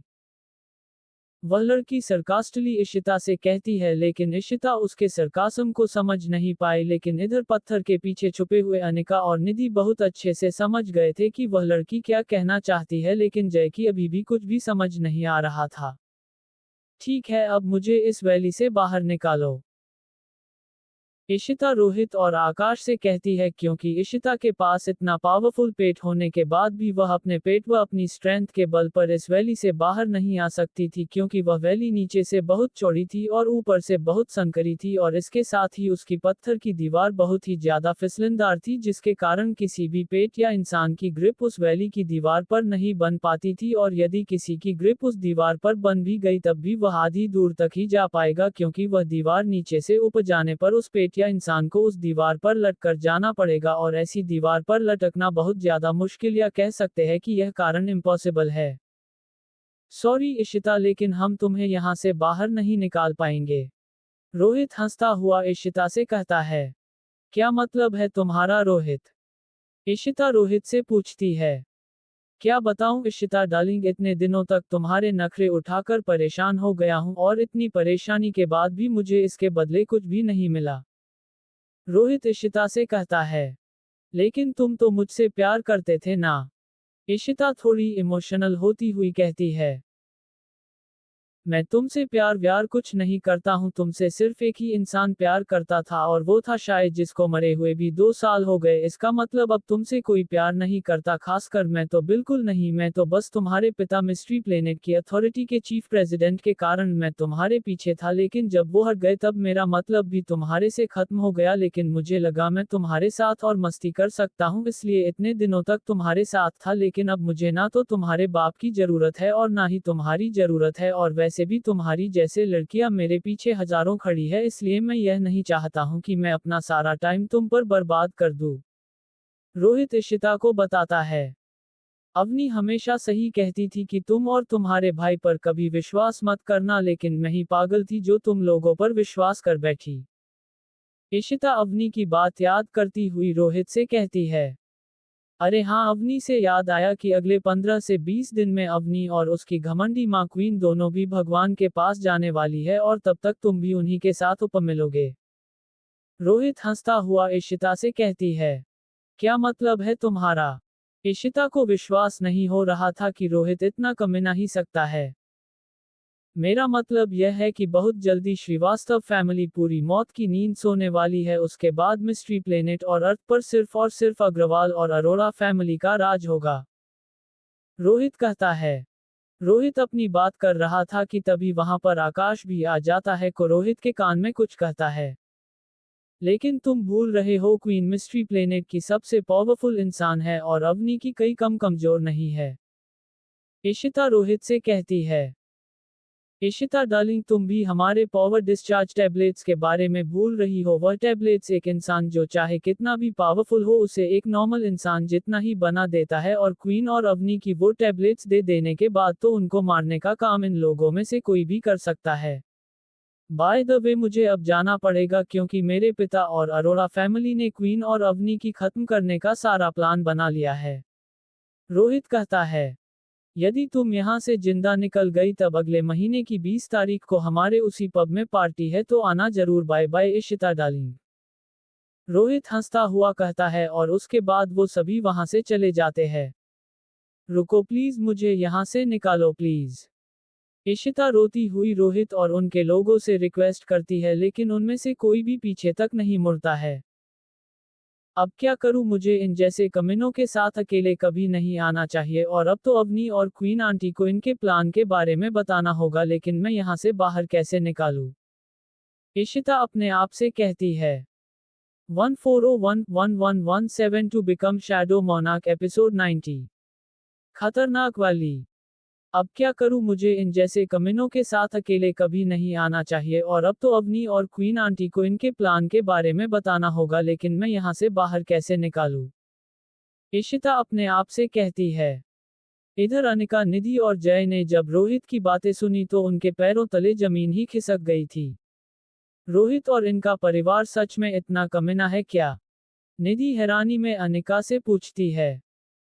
हाँ, कमीना तो है, लेकिन मुझे नहीं पता था कि ये लोग खूनी भी हो सकते हैं, वो भी सिर्फ कुछ पैसों और पावर को लेकर। ये लोग इतने कब गिर गए ये पता ही नहीं चला। मुझे आज तक यही लगता था कि सिर्फ रोहित और आकाश ही ऐसे कमीने लोग हैं जो लड़कियों के साथ जबरदस्ती करते हैं, और इनकी वजह से कई लोगों ने सुसाइड भी कर लिया था, और अब ये लोग खूनी भी बन जाएंगे।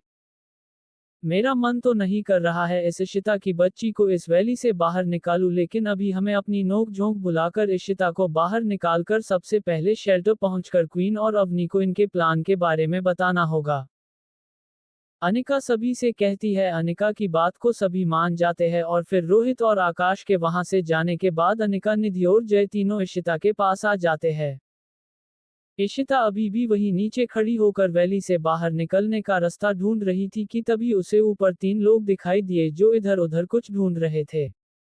अनिका, जय और निधि, तुम तीनों यहाँ पर कैसे? इशिता सरप्राइज के साथ उन तीनों से पूछती है। तुम्हें हमारे यहाँ होने से प्रॉब्लम है तो हम यहाँ से चले जाते हैं। अनिका थोड़े गुस्से से इशिता से कहती है क्योंकि उसकी वजह से आज शाय उनके बीच नहीं था। तुम तीनों प्लीज जाना मत, मैं तो ऐसे ही पूछ रही थी, तुम इतना गुस्सा क्यों कर रही हो। इशिता अपने चेहरे पर स्माइल लाती हुई अनिका और बाकी सबसे कहती है, मैं गुस्सा इसलिए हूँ क्योंकि तुम्हारे घमंड और बेवकूफ़ी की वजह से आज शाय जैसा भाई और दोस्त मेरे साथ नहीं है। यदि तुम अपने घमंड को थोड़ा कंट्रोल कर लेती तो आज शाय हमारे साथ होता। अनिका गुस्से से इशिता से कहती है। वो दोनों आपस में बात कर रहे थे कि तभी पीछे से एक बहुत ही पावरफुल विंड का झोंका आया जिसके कारण उन तीनों का ब्लेंस बिगड़ गया और वो तीनों भी डेजर्ट वैली में गिर गए। जैसे वो तीनों नीचे गिरे वैसे ही अनिका और निधि ने तो अपने एलिमेंट पेट को सम्मन कर लिया ताकि वो वैली में गिरने से लगने वाली चोट से बच सके, लेकिन जय ऐसा नहीं कर पा रहा था कि उसे कुछ समझ ही नहीं आ रहा था कि वह क्या। वह बार हवा ने अपने हाथ पैर चलाए जा रहा था। जब इशिता ने देखा कि जय ने अभी तक अपने पेट को सम्मन नहीं कर पाया है तो उसने अपने पेट की मदद से जय को गिरने से बचा लिया। तुम तीनों एक साथ वैली में कैसे गिर गए? सभी के नीचे आने के बाद इशिता सभी से पूछती है। किसी ने तो हमें इस वैली में गिराया है, किसी के पास विंड एलिमेंट है, इसका यूज करके हमें इस वैली में धकेला है, लेकिन वह इंसान कौन है? अनिका इशिता और बाकी दोनों को बताती है। वो मैं हूं, पहचाना। वैली के ऊपर खड़ा हुआ रोहित अनिका से कहता है, ये वापस कैसे आ गया? जय कहता है, सॉरी लेकिन मैंने तुम तीनों को बहुत पहले ही नोटिस कर लिया था, लेकिन तब तक तुम लोगों ने मेरी और इशिता की सारी बातें सुन ली, इसलिए अब तुम तीनों को अभी के लिए शेल्टर नहीं जाने दे सकता हूं, नहीं तो मेरा और बाकियों को प्लान तुम लोग शेल्टर जाकर पूरी तरह से बर्बाद कर दोगे, इसलिए तुम अभी के लिए इशिता को कंपनी दो। यदि यहाँ से जिंदा बाहर निकल गए तब तुम लोगों ने सुना ही होगा कि अगले महीने में मेरे पब में पार्टी है, उसमें आना जरूर। अब चलता हूँ, चारों बेवकूफ इस वैली में मजे करो। रोहित हंसता हुआ सभी से कहता है, साले कुत्ते कमीने। जय अपने एलिमेंट पावर्स से एक भारी पत्थर रोहित की तरफ फेंकता हुआ उससे कहता है, लेकिन वैली काफी ऊंची होने के कारण वह पत्थर ज्यादा ऊंचा नहीं जा पाता है। जय तुम बहुत जोशीले हो, लेकिन फिर भी अपनी एनर्जी और पावर बचा के रखो, आगे तुम्हें एलियंस से लड़ने के लिए इसकी जरूरत पड़ेगी, यह मेरी लास्ट एडवाइस है। चलता हूँ, फिर मिलना हुआ तो मिलेंगे, बाय बाय इशिता डार्लिंग और मेरे बाकी नमूनों। रोहित सभी को पोक करता हुआ कहता है और फिर वह अपनी लोगों के साथ शेल्टर की तरफ निकल जाता है। रोहित ने इन लोगों पर नजर रखने के लिए किसी को भी नहीं छोड़ा था, क्योंकि वह बहुत अच्छे से जानता था कि इस वैली मोस्टली लोग मौत की नींद सो जाते हैं और जो कोई किस्मत से जिंदा बच भी गए उन्हें इस वैली से निकलने के लिए करीब 10 दिनों तक उत्तर दिशा में आगे बढ़ते रहना होगा, फिर जाकर ये लोग बाहर निकल पाएंगे। पिछले बार एक 10 लोगों की टीम जिसमें सभी लोग लेवल 9 एलिमेंट वाले लोग थे, उनमें से सिर्फ एक ही इंसान ऐसा था जो यहां से बाहर आ पाया था और वह इंसान भी बहुत ज्यादा घायल था। इससे अंदाजा लगाया जा सकता है कि इन चारों का यहां से बाहर निकलना नामुमकिन सा है, इसलिए रोहित को इन लोगों पर नजर रखने की कोई जरूरत नहीं लगी। अब हम क्या करें, उस कमीने ने तो पहले ही हमें ढूंढा हुआ था। जय सभी से कहता है, हमें कैसे भी करके यहाँ से निकलना होगा ताकि तुम समय पर शेल्टर पहुंचकर अवनी और क्वीन को इन लोगों का प्लान बता सके। अनिका सभी को कहती है, हम यहाँ से बाहर नहीं निकल पाएंगे। यहाँ से बाहर निकलने के दो ही रास्ते हैं, पहला यहाँ से उड़ते हुए बाहर निकलना, जो कि हम नहीं कर सकते हैं, इसके लिए एक ऐसा एलिमेंट पेट चाहिए जो लेवल 6 से ऊपर का हो, वही इस वैली से बाहर निकाल सकता है। और दूसरा है नॉर्थ डायरेक्शन में करीब 500 मील की दूरी पर यह वैली डेजर्ट के सरफेस एरिया जैसी हो जाएगी, वहां से हम बाहर निकल सकते हैं, लेकिन उसमें में भी एक प्रॉब्लम है। इशिता उदास होती हुई अनिका और बाकी दोनों से कहती है, वहां से बाहर निकलने में क्या प्रॉब्लम है? अनिका कंफ्यूज होती हुई पूछती है। पहले प्रॉब्लम तो यह है कि वहां तक हम अपने पेट की मदद से नहीं जा पाएंगे, हमें पैदल चलकर ही 500 मील की दूरी तय करनी पड़ेगी, जिसमें हमें लगभग 4 से 5 दिन का समय लग जाएगा। इसका मतलब हमें शेल्टर पर समय रहते नहीं पहुंच सकते हैं। और दूसरी प्रॉब्लम ये कि यह रास्ता बहुत ज्यादा खतरनाक है। और तीसरी प्रॉब्लम यह है कि हमारे पास ज्यादा खाना भी नहीं है और यह वैली भी सिर्फ पत्थरों से भरी हुई है। इशिता सभी को बताती है, उस रास्ते में किस तरह का खतरा है क्या तुम्हें पता है? अनिका थोड़ी क्यूरियस होती हुई इशिता से पूछती है।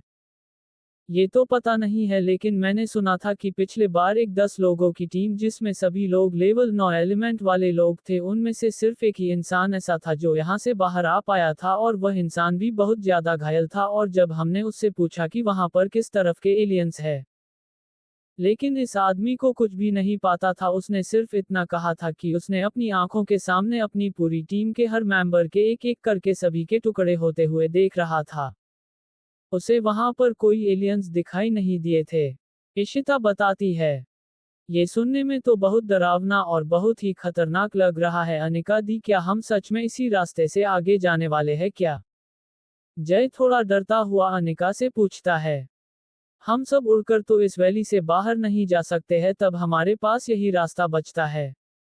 हम चाहे या ना चाहे, लेकिन अपनी जान बचाने के लिए हमें अपनी जान खतरे में भी डालनी पड़ेगी, अनिका सभी से कहती है। उड़ने वाला पेट तो सिर्फ शाय के पास था, लेकिन वो भी हमारे साथ नहीं है, और उसकी वजह सिर्फ तुम और रोहित हो। तुम दोनों की वजह से आज शाय हमारे बीच नहीं है। अभी तो ये भी पता नहीं है कि वह जिंदा भी है या नहीं। जय गुस्सा करता हुआ इशिता से कहता है। मुझे माफ कर दो, मैं तब सिर्फ रोहित की बात मानती थी। इशिता जय से माफी मांगती हुई कहती है। जय बस करो, अब जितनी गलती इशिता की है उतनी ही गलती हमारी भी है। हमें कभी भी शाय की अकेला नहीं छोड़ना चाहिए था, अनिका जय से कहती है। हाँ जय, अनिका सही कह रही है, इसमें हम सब की गलती बराबर है। यदि हम चारों में से कोई एक भी रुक जाता तो आज शायद यहाँ होता, लेकिन हम चारों ही नहीं रुके, निधि सभी से कहती है। हम सबको आपस में लड़ना नहीं चाहिए। यदि हम में से किसी के कुछ भी हो गया तो हमारे यहाँ से निकलने के चांस बहुत कम हो जाएंगे, इसलिए जब तक हम यहाँ से नहीं निकल जाते तब तक कोई भी किसी दूसरे से किसी भी बात पर नहीं लड़ेगा, खासकर जय और इशिता तुम दोनों, अनिका सबको समझाती है। ठीक है अनिका, ठीक है दी, इशिता और जय दोनों कहते हैं। ठीक है, फिर हम सब बड़े ही ध्यान और सावधानी बरते हुए नॉर्थ की तरफ चलते हैं, अनिका इतना कहकर आगे बढ़ जाती है। सभी लोग अपने एलिमेंट पैट्स को वापस भेजने की हिम्मत भी नहीं कर सकते थे, क्या पता कब कहां से कोई एलियन उन पर हमला कर दे, इसलिए वो लोग बहुत सावधानी के साथ आगे बढ़ रहे थे। आधे दिन चलने के बाद, दी क्या हम कुछ देर रेस्ट नहीं कर सकते हैं क्या? पीछे ही पीछे चलता हुआ जय अनिका जो सबसे आगे चल रही थी उससे अकता है। हाँ अनिका, जय सही कह रहा है, हमें कुछ देर रेस्ट करना चाहिए। इशिता को जय के आगे थी, वह कहती है। मैं भी यही सोच रही थी कि अब हमें थोड़ा रेस्ट करना चाहिए। वैसे भी हमारी किस्मत अब तक काफी अच्छी थी कि तभी तक हमें कोई भी खतरनाक एलियन नहीं मिला है, अनिका रुकती हुई सबसे कहती है। चारों वहीं पर कोई सेफ सी जगह को देखकर वही आराम करने लगते हैं और आगे का प्लान बनाते हैं। कुछ देर के आराम के बाद वो सभी फिर आगे बढ़ने लगते हैं, लेकिन इस समय उनकी किस्मत थोड़ी खराब हो गई, क्योंकि उनके सामने एक बहुत अजीब सा जानवर आ गया जो देखने में बड़ा ही खतरनाक और डरावना था। उसका सिर पूरी तरह से एक्सपोज था और उसी एक्सपोज सिर के अंदर एक आंख लगी हुई थी जिसका रंग लाल था। कुछ देर तक देखने के बाद पता चला कि वह आंख लाल नहीं बल्कि उसके सिर से बह रहा खून उसे लाल किए हुए था। सारे सुनो, लगता है यह एलियन बहुत बुरी तरह से घायल है, इसलिए हमें बिना गलती किए इसे मरना होगा, नहीं तो जिस तरह से यह एलियन हमें देख रहा था ऐसे तो ये हमें आगे जाने नहीं देगा। इसलिए जितनी जल्दी हो सके इसे खत्म करते हैं और आगे बढ़ते हैं, अनिका सभी को कहती है। और फिर सभी अपने अपने सबसे पावरफुल एलिमेंट पैट्स को आगे भेजते हैं, क्योंकि वह एलियन ऑलरेडी घायल था और वो नहीं चाहते थे कि किसी को भी उस एलियन के अटैक से चोट लगे, ताकि वो चारों बिना किसी चोट के आगे का सफर तय कर सके।